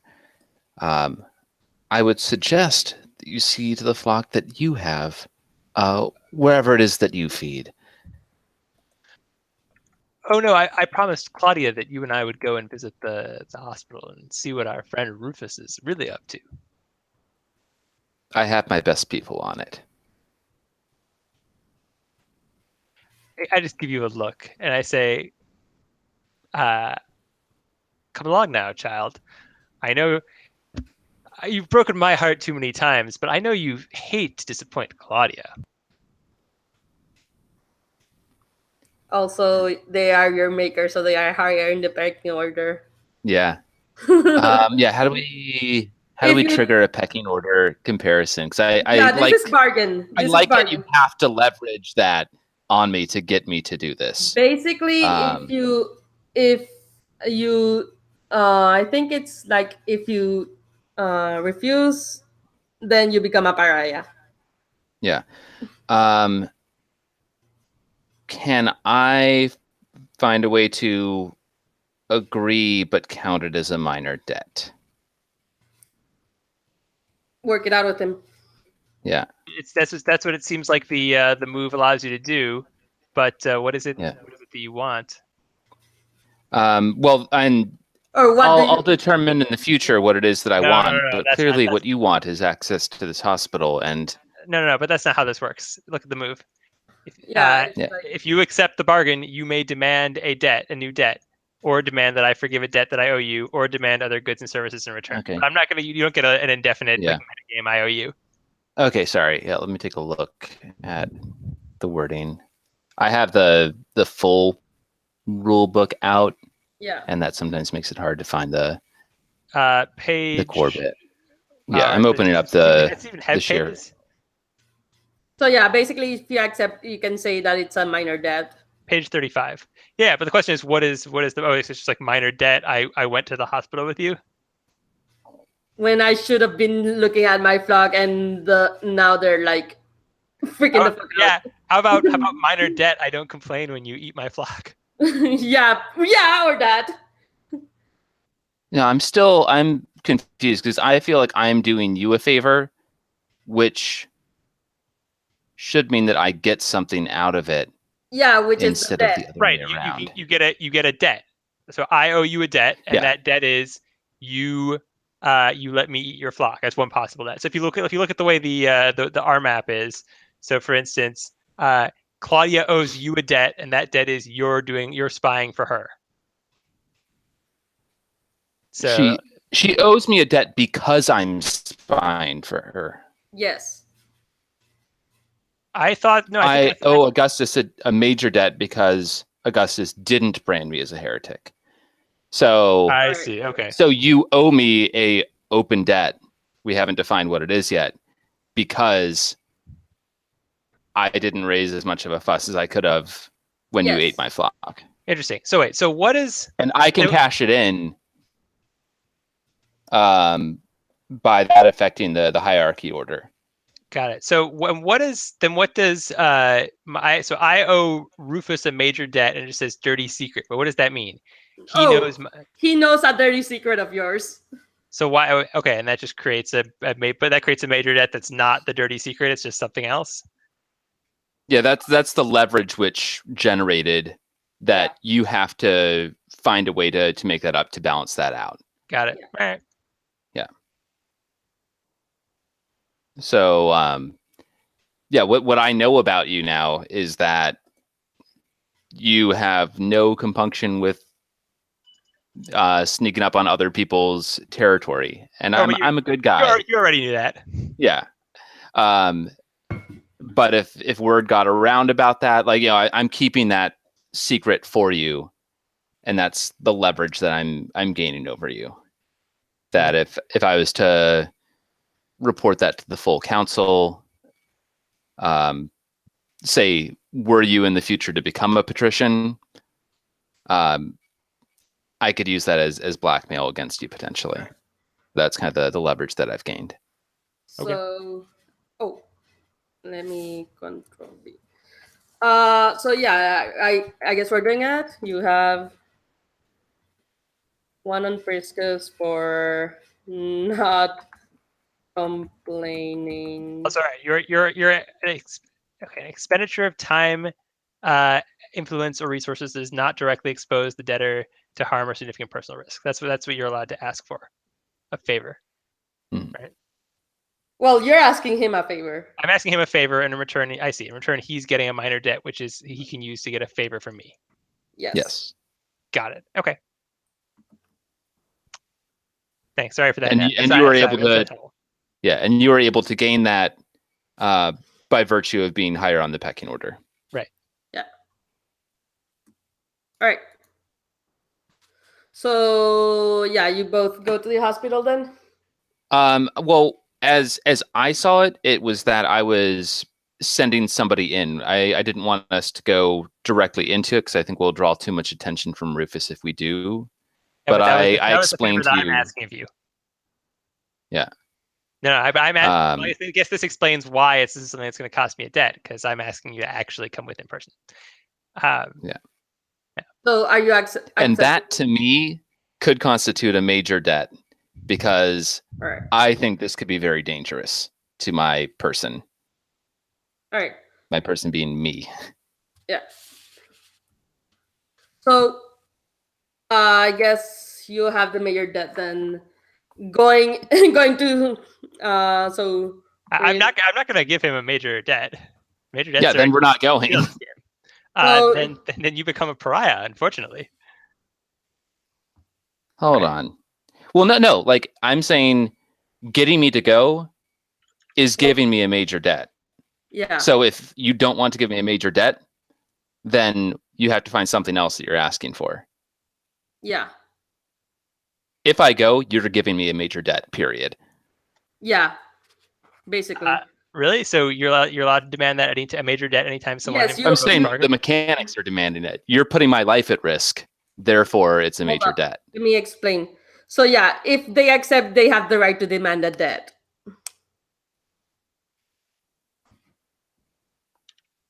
And that debt could be major or minor.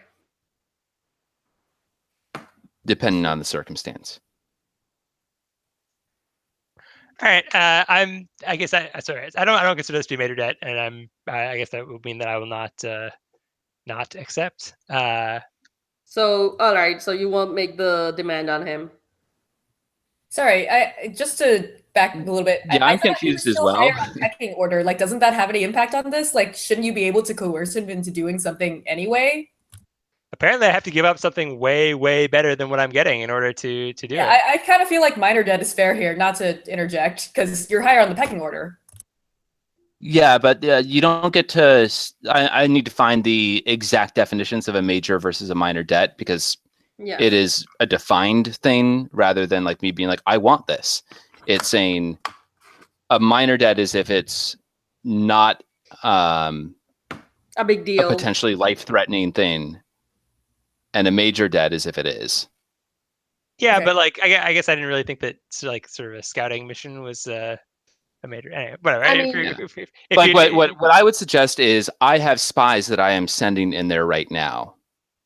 That they're mortal, so they're not going to set off immediate alarm bells to Rufus.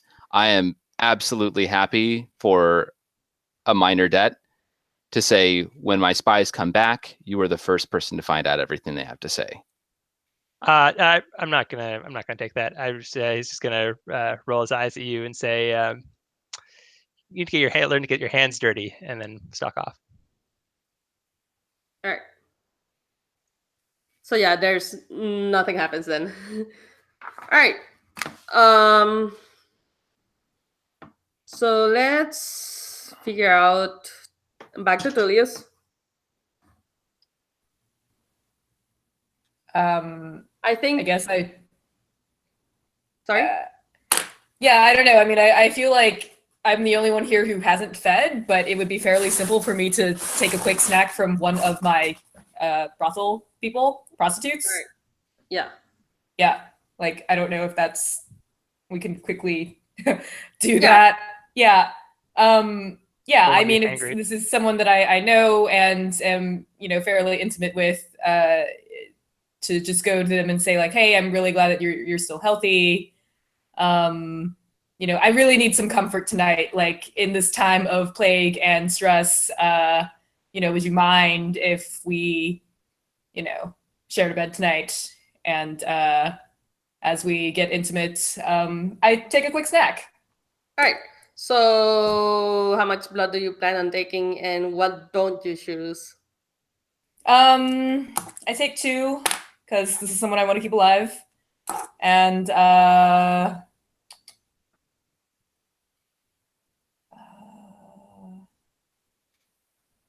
guess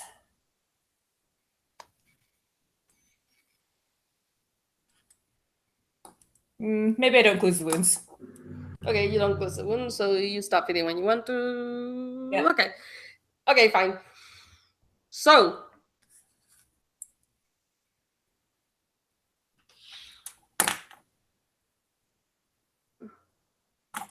Oh, still Right. on. What next? I don't know. I mean, I am curious about this hospital that Rufus is running. Right. I personally don't see it as being a threat on my life to go check it out, so I'm going to go start walking towards that neighborhood. Right. It's the slums, by the way. Okay, Yeah. sure. So I'm you gonna see- go take a walk towards the hospital anyway. Like I have nothing better to do really. I don't know what kind of enterprise he's running, but I see it as competition potentially Mhm. to my own businesses, and I'm okay with kind of discreetly going toward it. I don't even know if I'm going to necessarily get inside, but I just want to look around that neighborhood and maybe just walk around the exterior with it. All right. You see Priscus carrying a wounded middle-aged, like a very pale-looking middle-aged man over his shoulder. Yeah. Ah, Priscus, good seeing you here tonight. What brings you to the neighborhood?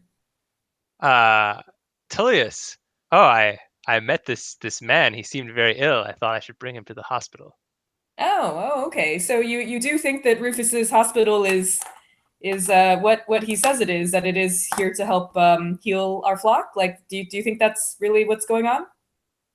I just give you a look. Like I can't tell if you're being serious or not. No, I'm being totally serious. Like I don't know. Like I think Rufus is potentially trying to do good for all of us. Like I know that you don't trust him, but like this is in the interest of himself as well. So it would benefit all of us to do something like this. Like honestly, my businesses are trying to help all of us together too. Like a rising tide lifts all boats.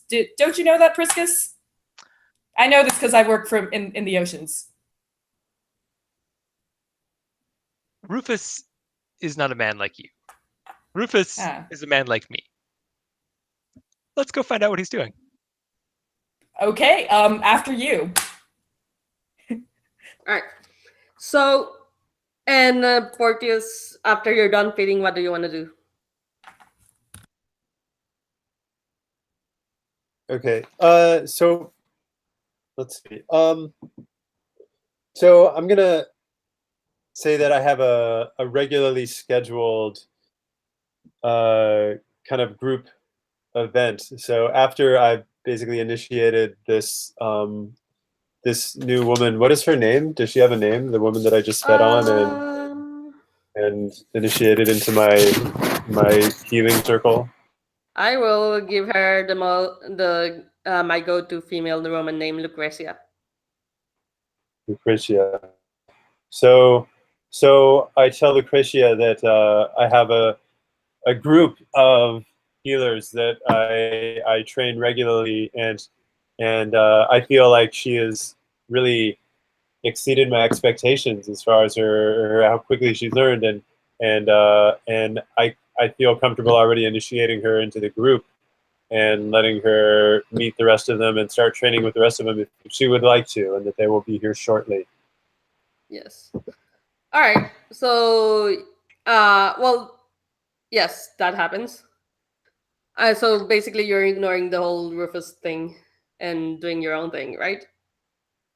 Yeah, so I can say that Portius, he didn't speak up at the forum because he thought everyone else was kind of foolish, so that they want to take everyone with the plague and put them in one place and worry about them.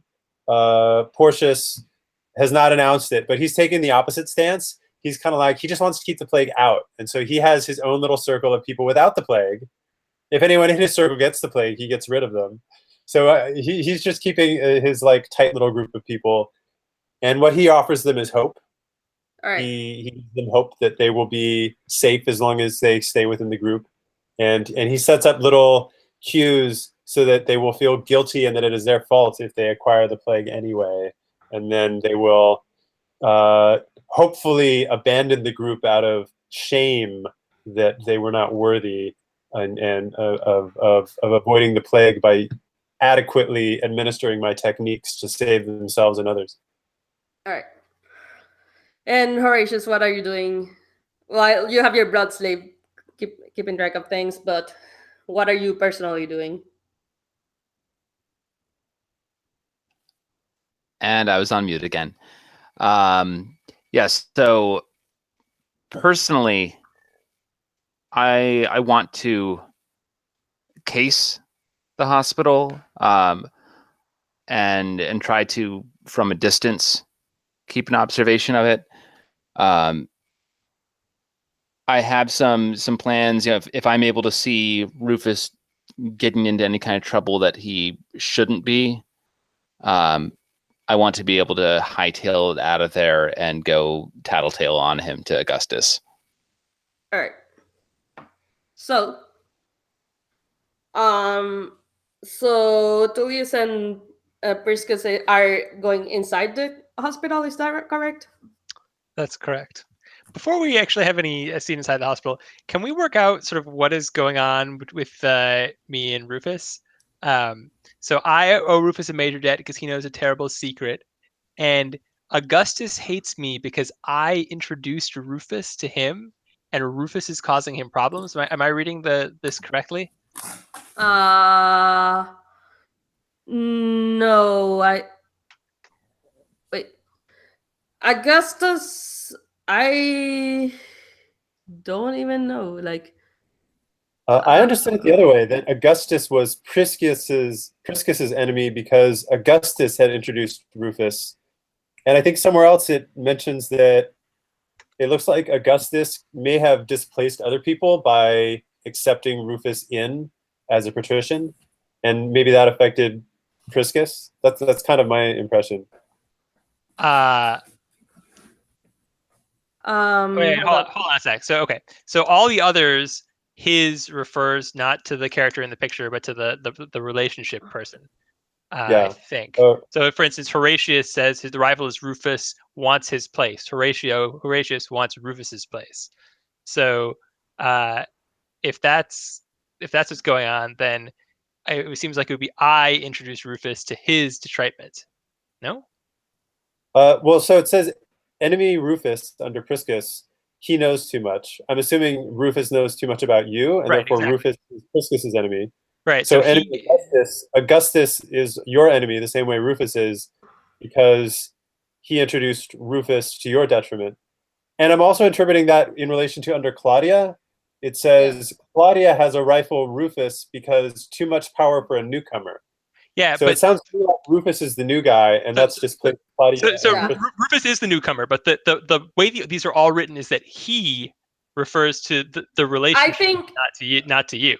I think it would be like Augustus introduced Rufus to your detriment. No, sorry. It would, I read it the opposite way. Okay, sorry. Here's how I read it, is that Rufus was this complete outsider that Priscus met. Priscus said, wow, Rufus, you really have things going on. Let me make sure that you get in with everybody else here. And Rufus kind of came in like a hurricane and became a patrician much faster than he normally would have. And Augustus is pissed off at you for that. That's exactly that's exactly right, except for the fact the reason why I helped Rufus is that he's blackmailing me or for my dirtiest secret or whatever. That makes sense. Okay. And somehow this has made Augustus super mad at me, apparently more mad at me than he is at Rufus. Yes. So I must have backed Rufus up in some kind of like major situation that caused You are Augustus's only enemy. I know. I was his former bodyguard. I specified before. Yeah. It's not gone well. So what is a dirty secret by vampire standards? I guess I feel like the logical dirty secret is diablerie. That's the only like actual type. Oh my of god, vampires, we're right? going to diablerie. Right, Okay. but no, I'm open to other suggestions, but I just don't know. Like, I'm a vampire whose playbook is devil. Like, what would I'd be embarrassed about? I mean, yeah, that makes sense. And diablerie is a thing that is an option. So who do we think I diablerized? I mean, they're not It here doesn't anymore, so matter. it doesn't matter. It doesn't matter. Fair enough. All right. So he just knows that I did this terrible thing, and as a result, I periodically help him out with shit. Anyway, I'm bringing in this dude. All right. So, Tulis and Priscus, I think we're gonna have the scene. You see, as soon as you enter the hospital, you see a bunch of sick people. Like, and when I say a bunch, I mean like 200 plus sick people tied to poles, basically crucified. Like Crucified. nails? Well, with rope. And usually nails don't work. It's actually rope. Okay, so it's tied to crosses. Yeah, so a bunch of so like 200 plus crucified lepers and Rufus, that bastard, he stole my idea. Now, Tullius, I'm not a doctor. And you still have this guy like dying in your arms, by the way. Do you think the best way for me to help him is just to find an empty cross and tie him up? That does not seem like it would make him healthier, but seeing all of this begs the question, what exactly Rufus has going on here? I must admit, I'm a bit jealous I did not come up with the idea myself first. It's true. Why spend so much time courting your prey when you can just tie them up? Although I like the gamier flavor when they run a bit. All right. I don't like my meat stress personally, but that's up to you. So, as you walk through the group of like bunch of crosses and crucified people, you see at the center is Rufus, and well, you see first of all that they have been like most of the or like all of them actually have been stabbed in some way. All of the dead or of the sick people have been stabbed, and blood is dripping from their bodies into this nice little crevice on the floor that goes straight to the center. It like the blood is flowing straight to the center, and at the center is Rufus in an altar or at an altar, and on a round dais. He doesn't seem to notice you yet. Never figured you for the religious type. He looks at you. What do you want? I brought you something for your larder. Yeah, Rufus, I just sent a bunch of people your way thinking that they would be here to be quarantined, and it turns out that this is a little bit different from what I had imagined. But no, don't worry. Like, if this is what you want to do, like, I'm on board. I just want a small piece of the pie. That's all.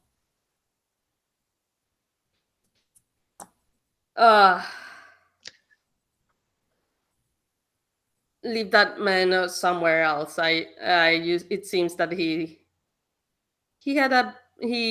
was already tampered with, and he looks at you first because knowing that.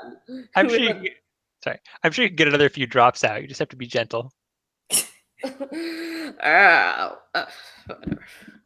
Horatius, your blood slaves are in and looking at this spectacle. So I think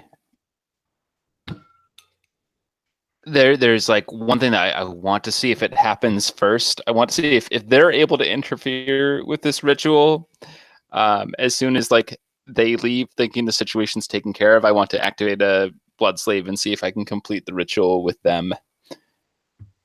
All right. So basically, we have to see what the fuck is going on first. Okay. Yeah, I'm happy to spill out my intentions for the other players so that if it factors into how you want to drive the story, feel free to use it, but you don't have to. All right. So, Rufus says, very well. I must ask, a favor of both of you. If you want a piece of the pie, as you said, Tullius. I look expectantly. I'm all ears. Spread the word that Augustus has failed in curing this plague, and that I, Rufus, have succeeded. Seems pretty self-evident. Well, I guess you have to cure the plague first. Is that what this is? Yes, this is it. Did it work? So okay, so he's basically, so to broadcast my intentions, he's basically performing a ritual to end the plague. Great. Awesome. Good job. So you may demand debts from him, and Yeah, I think this is a major debt from a Awesome. patient. So does that I like the cancel sound of out? that. Does that cancel out with the major debt that I owe him? I think, or you can, you can demand other stuff, like you may demand that they forgive a debt. So yeah, you can cancel that out.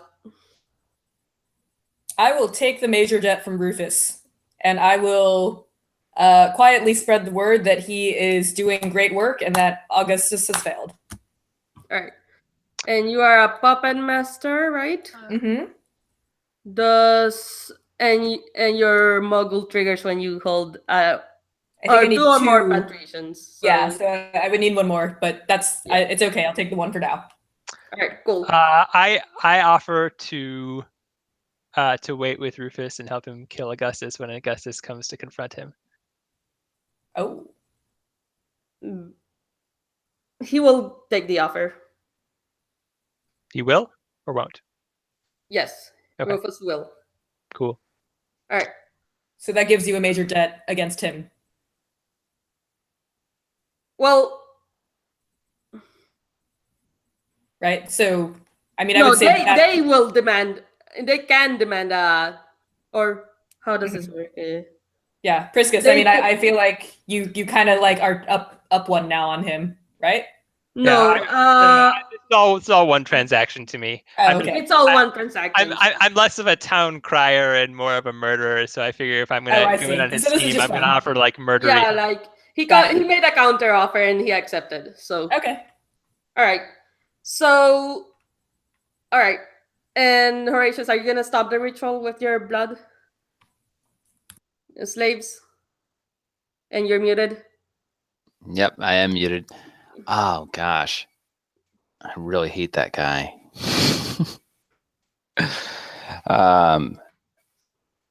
Which guy? And all of you. I want to find a way to interfere. I think that I could even just have old man break the line of this ritual. All right. Yeah, do something that's going to interfere with it, that's going to cause it to fail. All right. And in doing that, I'm going to have an opportunity to expose Rufus's lies. All right. So here's how it works. You're gonna meddle. All right. Oh, that's not going to go well. And I think I need to spend blood off of my slave Yeah. be able to work through them at that kind of level. So I've done that. All right. So Find the metal.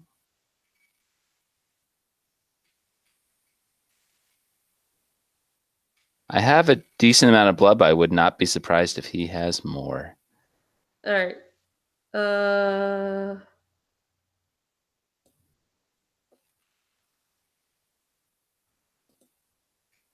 So here's how it works. You're gonna raise, right? Okay. So you bet. So or Owen. Yeah, yeah. No, I always get confused with the process all for this. all meddling and predators anti-up by spending 1 blood. So both of you Okay. spend 1 blood. Okay. 1. And now you raise by, Yeah, so I'm going to call and I'll raise. or first Um, raise because you're initiating, right? Yeah. So I'm at 2 blood now.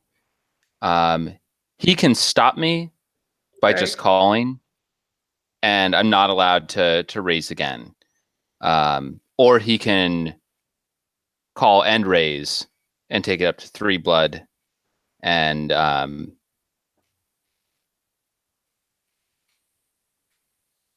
think No, that he he can can. kind of. Well, here's how it works. He can cash in your ships by forgiving a He doesn't debt. have any on me though. Yeah, exactly. So can call by By matching. matching, and then And then it ends with me failing. no, Or he like can you can escalate keep. it. He can keep. No. Once you What? call, that's it. If you call and raise, then you say, not only are you not going to do that, but I'm going to make this even worse for you. And then I have to Okay. decide whether I want to call Or call or and fold. raise. Oh, Yeah. all right. So he's So we're at gonna. 2 now. He can Sorry. call and raise to escalate, or he can just call and say, no, you'll fail at this. I'm still going to get my ritual through, but we're not going to make this a worse situation than it already is. All right. So I think he is going. So you bet how much blood? 1. Yeah, Because so you had, the total spend right now is 2. yeah. He is going to call and raise, I think. Wait, so Okay. hold on a second. So you, if they call, you can then raise, right? No, if they just call, that's it. What? Where does it say that? No, Here's because the no, flow of it. On your turn, choose one of the following. You can call and raise, and you have to do the at the same time, and that's you escalate and you turn the tables on them. That means that you have to bet more than they've already bet. You can call, which is you counter, stopping your adversary in their tracks. Say how you thwart them.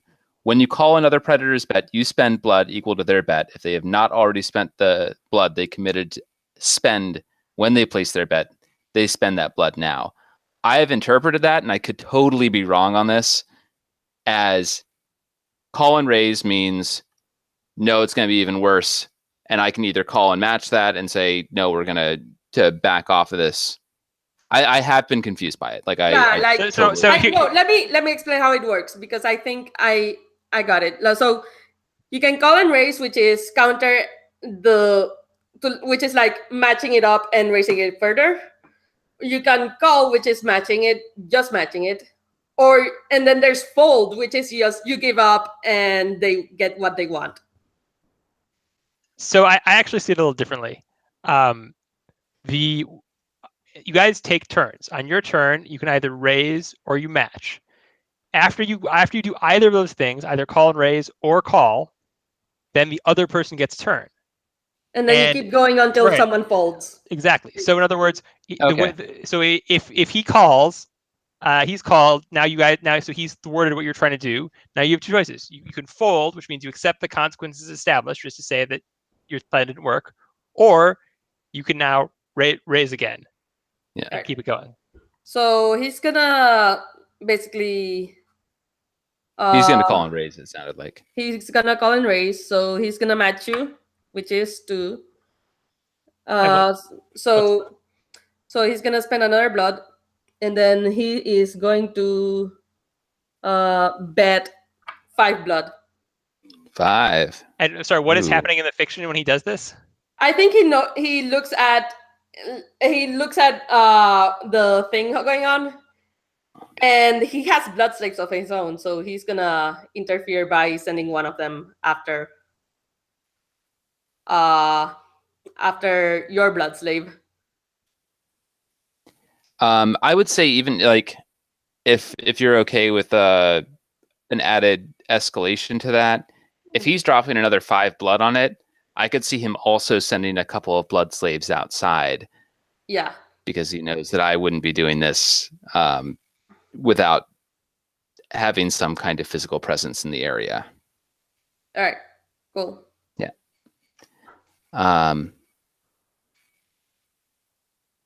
So yeah, that's going on.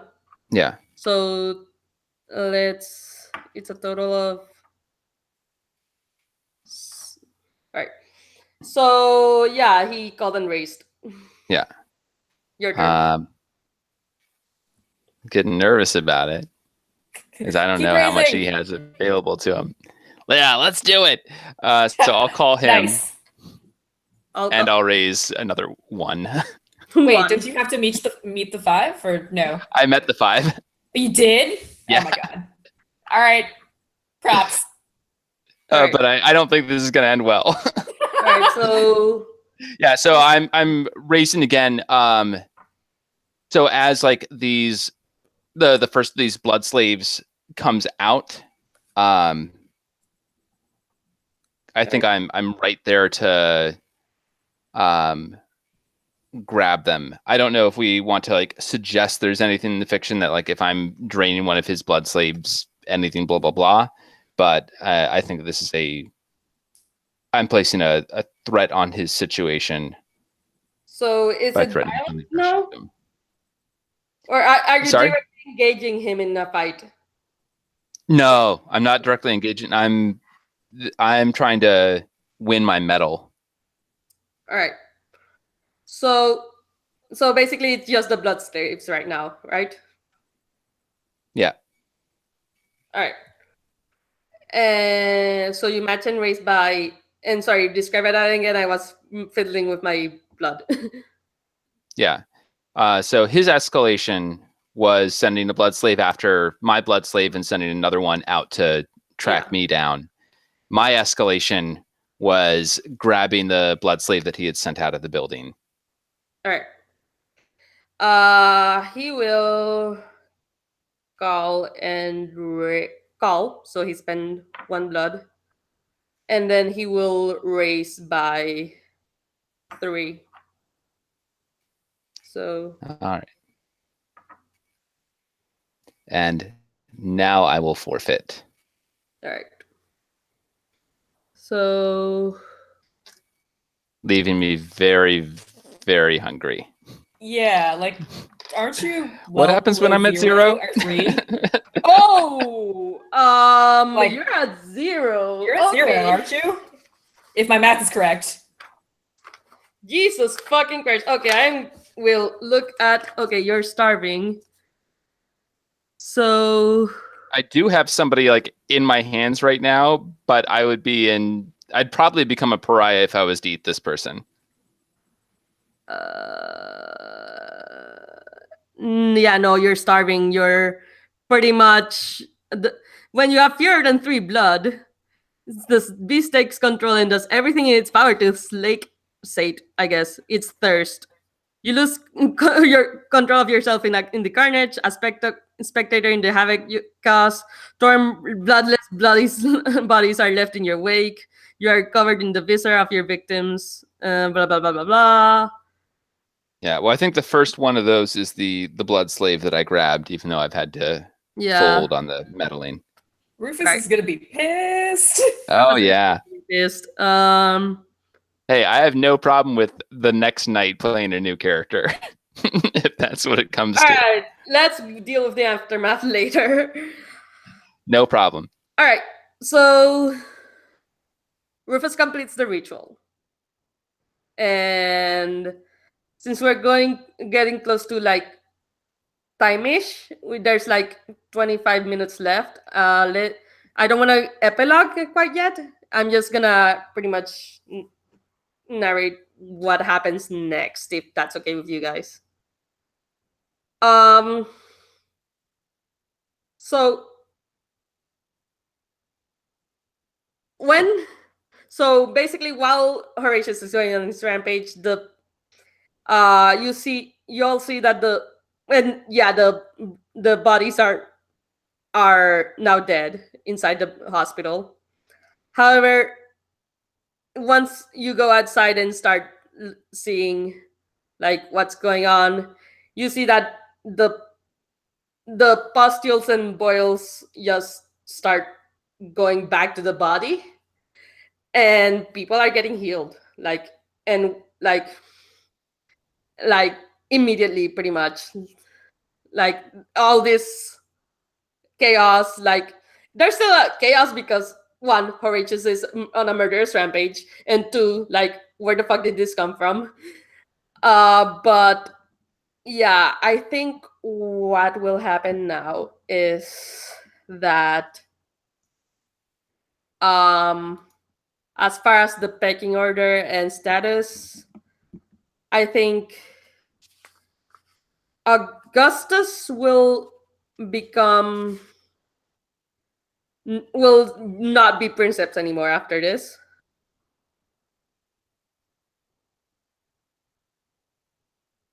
So you're saying that the entire plague was eliminated from Rome as a result of Rufus's blood magic?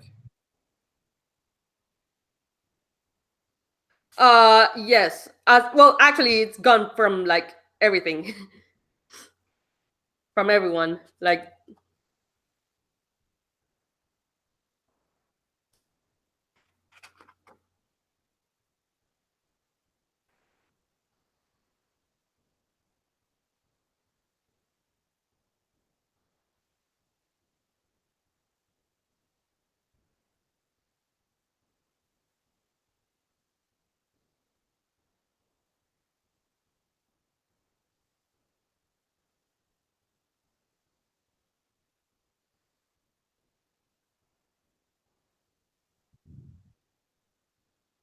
all right. Sorry, I'm just reading what the whole. All right. So the plague is gone. I think Rufus becomes uh the princeps and I'm not sure what happens to Augustus. He probably he could you could say that he comes to interfere. Let's have that. I think he comes to interfere. In which case there's a fight. We can resolve the fight now if you want. Fight is pretty simple. It's just you bet in silent and whoever wins gets their way. Question. And Rufus can help. So Right, that was the key question. so yeah, it's basically but Rufus is pretty beat up. Um so it's like whoever wins gets their way and whoever loses might die. So Sorry, I missed who's fighting again? It's Rufus versus. no, it's Priscus versus Augustus. And Rufus maybe on Priscus' side. Do you want to help, Tilius? Yeah, I'll help kick some ass. That's cool. All right. I mean, I'm doing this for the community. All right, cool. So basically how fight works is so whoever loses either becomes a pariah or dies, basically. So here's what's gonna happen. I have decided how much I want to spend on this So, and I want you guys to basically think of think of how much blood you're spending in silent, and then we'll declare at the same time.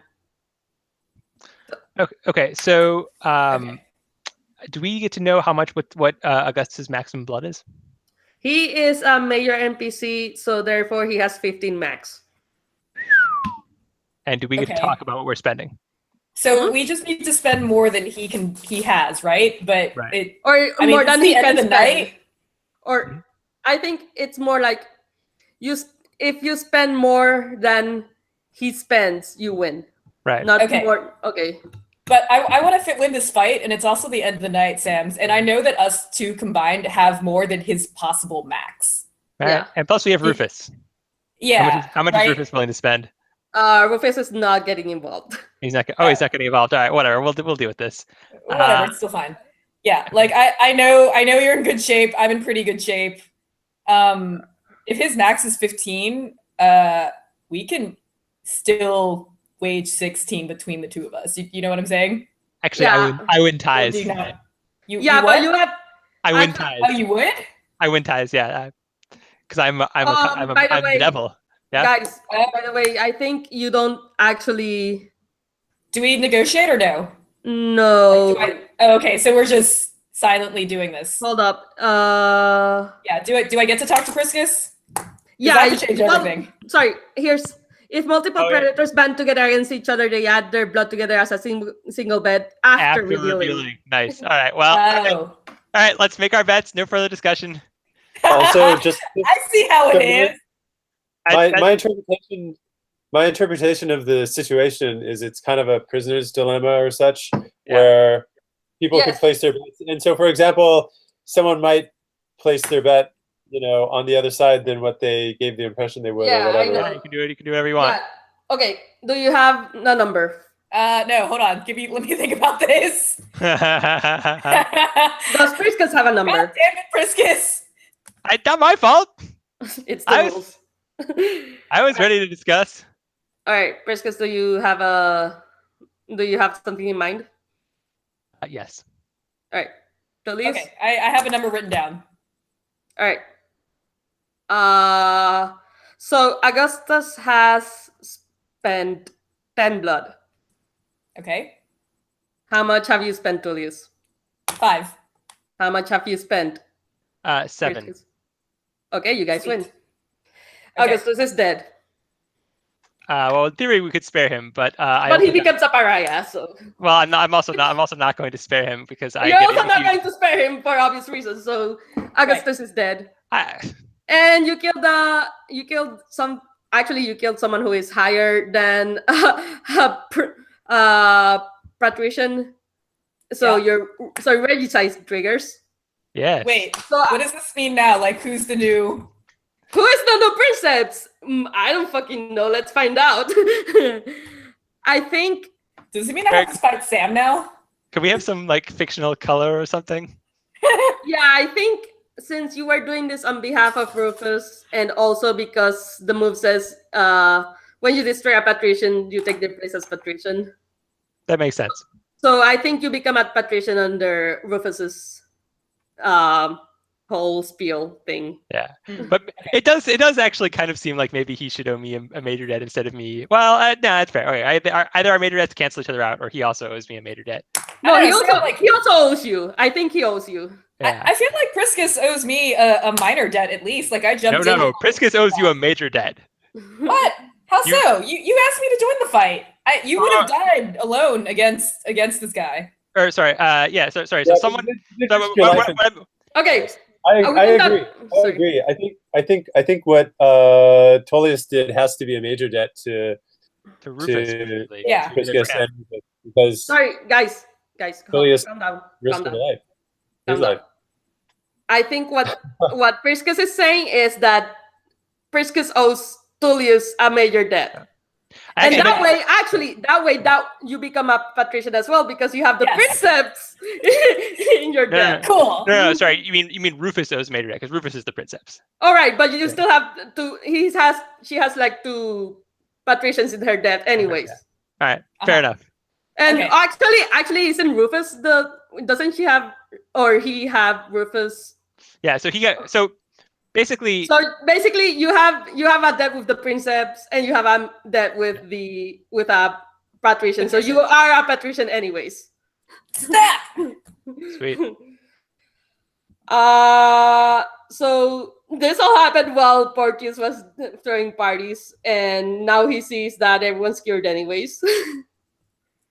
And he's Yeah. hunting, and I think because of what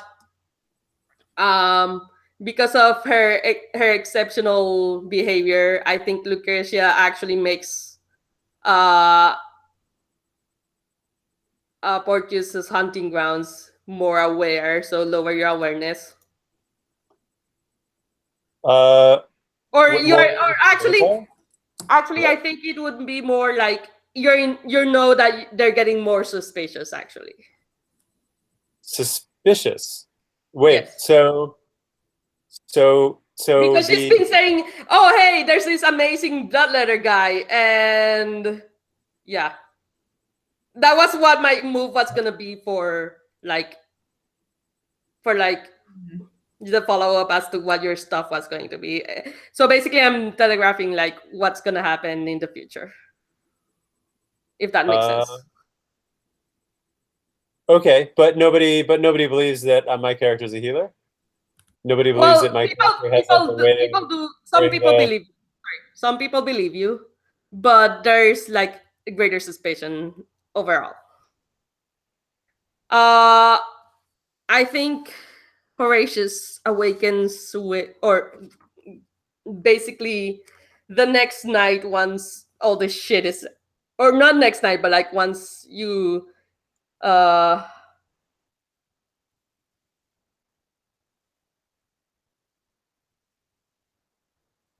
I think when, sorry, the, and now I'm not reading, I'm just figuring out what to say. So like when the when Horatius wakes the fuck up with, let's say, 5 blood, uh and he sees that he is still in the slums. I'm probably not very well liked by Rufus. Yeah, you're not I very figure yeah, I you figure I'm going into are. our next session as a pariah. Yeah, definitely. And you are also, well, you also fed unhealthy people, so that's good. At least, I guess. So you, I think you also, like, yeah, you basically become a heretic because you went on a murderous rampage on the slums, and there was this magic ritual that everyone will probably know about in the morning. So good luck with dealing with that during downtime. Excellent. All right. Oh, by the way, I guess it really seems in keeping with my character, particularly given that since it's just me and Augustus now, I'm just me and Rufus here now. Well, no, it's and Tullius. and Tullius and Claudia. Claudia is still here. No. I'm not saying in the setting. I'm just saying literally in the room with Augustus' body. Oh, right. Might as well. Rufus already knows I'm a Diablerist, so might as well. I mean, he has 5 blood remaining, so you can take it if you want. Mostly for the devil, the bonus evil points, but bonus evil points. Okay. I guess the blood's great too. No, never fighting about more blood. So I think at the end of session, since we are there, we decide about humanity. Who goes up, who goes down as a group, if I'm not mistaken. Sure. All right. So Tullius, I think, stays the same. I agree. Priscus goes down almost. Yeah, I think. agree. So why do I go down? Because I'm mean to people? Yeah. Yes. At least I didn't. Hey, at least I didn't. Oh, by the way, it's a higher max blood. Yeah, exactly. It's a higher max blood. So Yeah. All I'll say is this: I'll accept my descent to monstrousness, but at least I didn't try and stop this entire city from being cured of the plague. Yeah, I might go down to Callus. Yeah, you're going down to Callus. All right, cool. You're also a pariah now. And Walter, you stay the same. Also, so you go up in status, you go up in status, you go down in status, and you stay the same. So yay. All right, let's do quick stars and wishes. Since we have 10 minutes before the end of session officially happens. All right, let's start with me. Okay.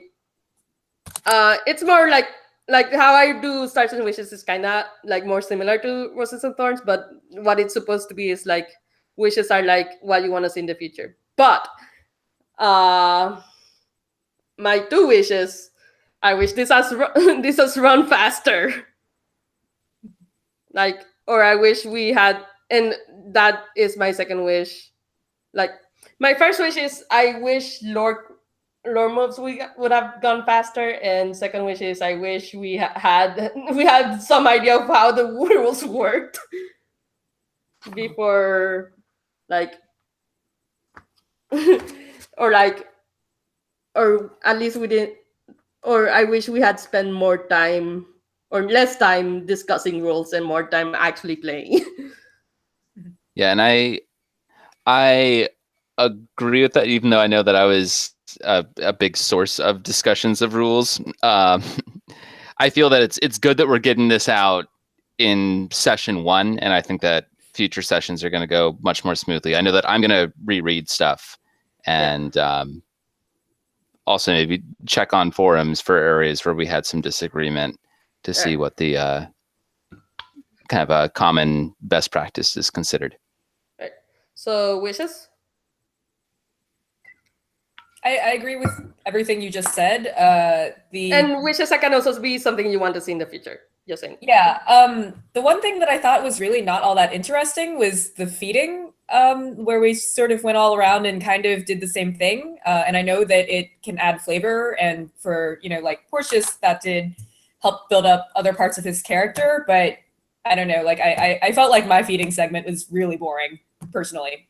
Well, also you didn't have to hunt, so that's also true. But even so, like the other two, well, okay, I guess Priscus's hunt like interacted with Horatius a bit, but yeah, it seemed like after the forum disbanded and we all kind of went to go hunt, and like there wasn't as much interaction between the characters, and so like it wasn't as interesting as when we all decided to go to the hospital.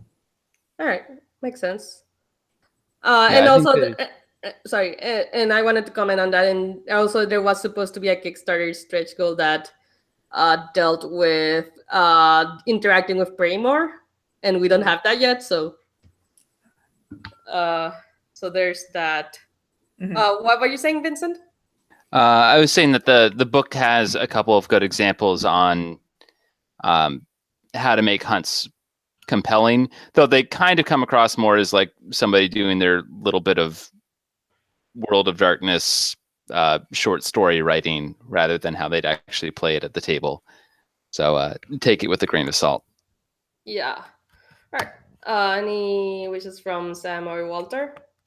So I guess my wish would be that I guess I want sort of more, I guess, more color in the sense that I felt there were a bunch of scenes that were sort of could have been visually or characterally interesting that were kind of narrated just at a mechanical level.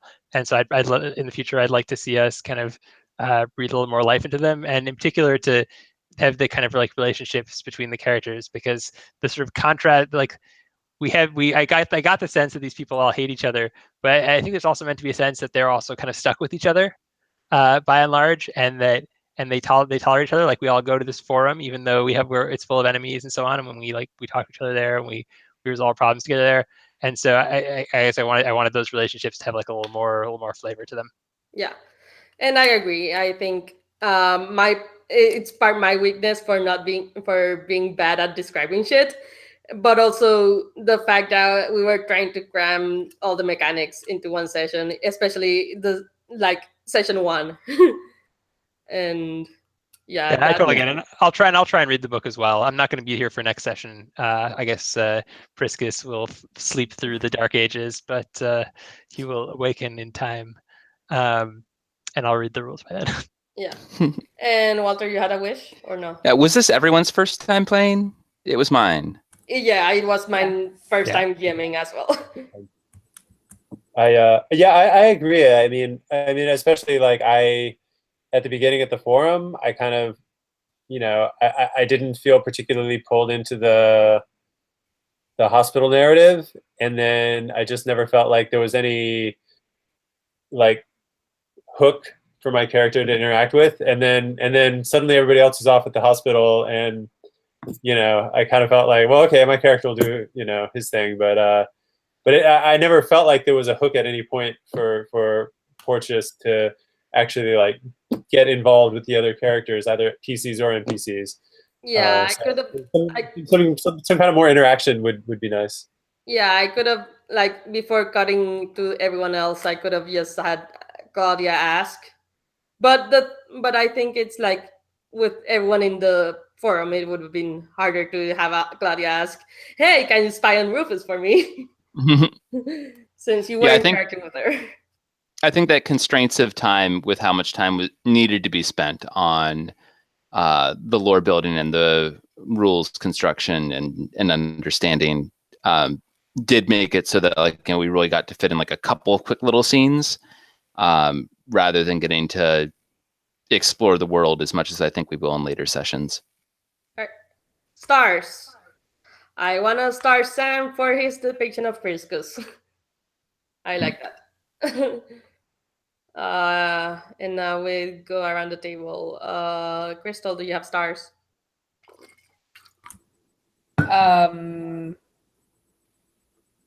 Good stuff. Yeah. No, I mean, I second that. I thought that Priscus played the devil character really well. And I also give Vincent a star for going all the way down to 0 blood, because like I was doing the math on everyone and I was like, that's crazy. Did you really just raise all your blood?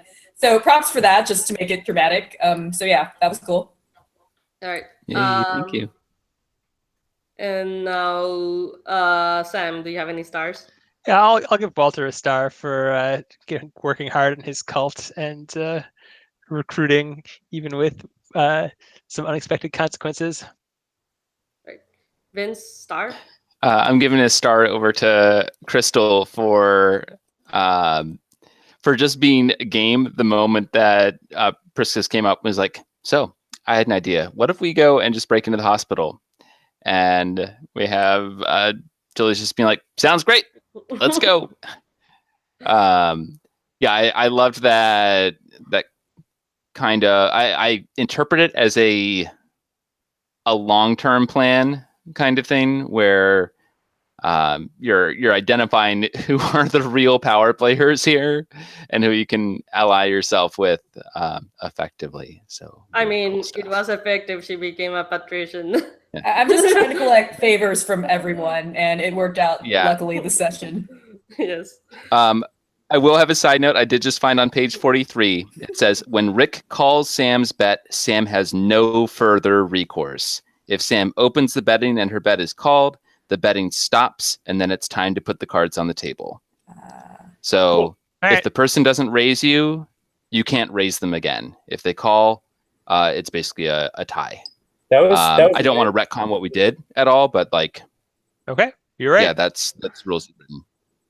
Good that to know. was. So I guess That was kind of my interpretation also, but it also seemed to me that it doesn't preclude having a second meddling move immediately follow. Like if I like think that could like cause both people to bend their bets. But then if someone really wants to continue going, they can say, all right, well, I'm going to initiate another metal move and, describe in the fiction next. Then you could kind of start the whole process again.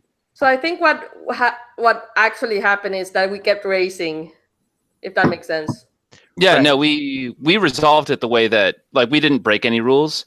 It's just that we were like, But I telling it- probably we were telling it- would have just called rather than called and raised. I would have said, okay, I failed to interrupt the ritual, but I get away.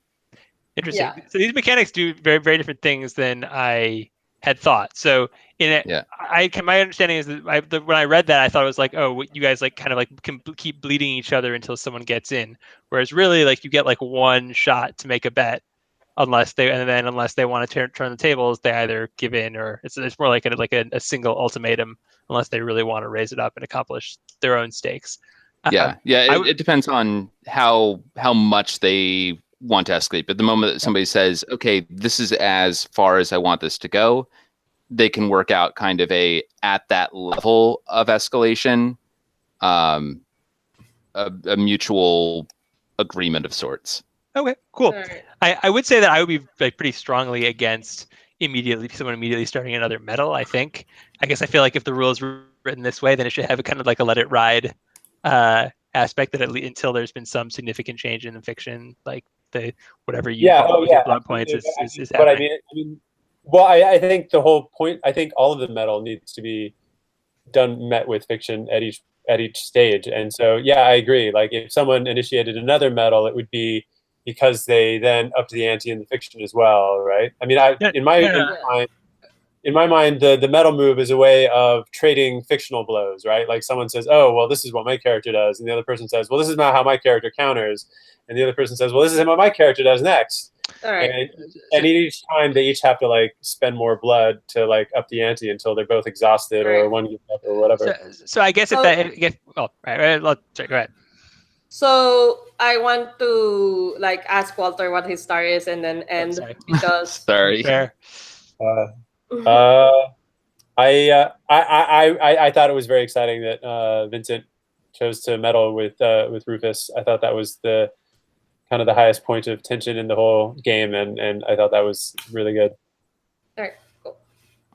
And sorry for like cutting it short, but it is past 11. It is 11:01. No, absolutely. I'm tired. Yeah, thank you all for participating, even though it was weird with the mechanics. And I will see you later. Thanks for running this. Yeah. Thank you, everybody. I apologize if I got like aggressive on mechanics Also, at different points through it. I just want to like. let me stop the broadcast.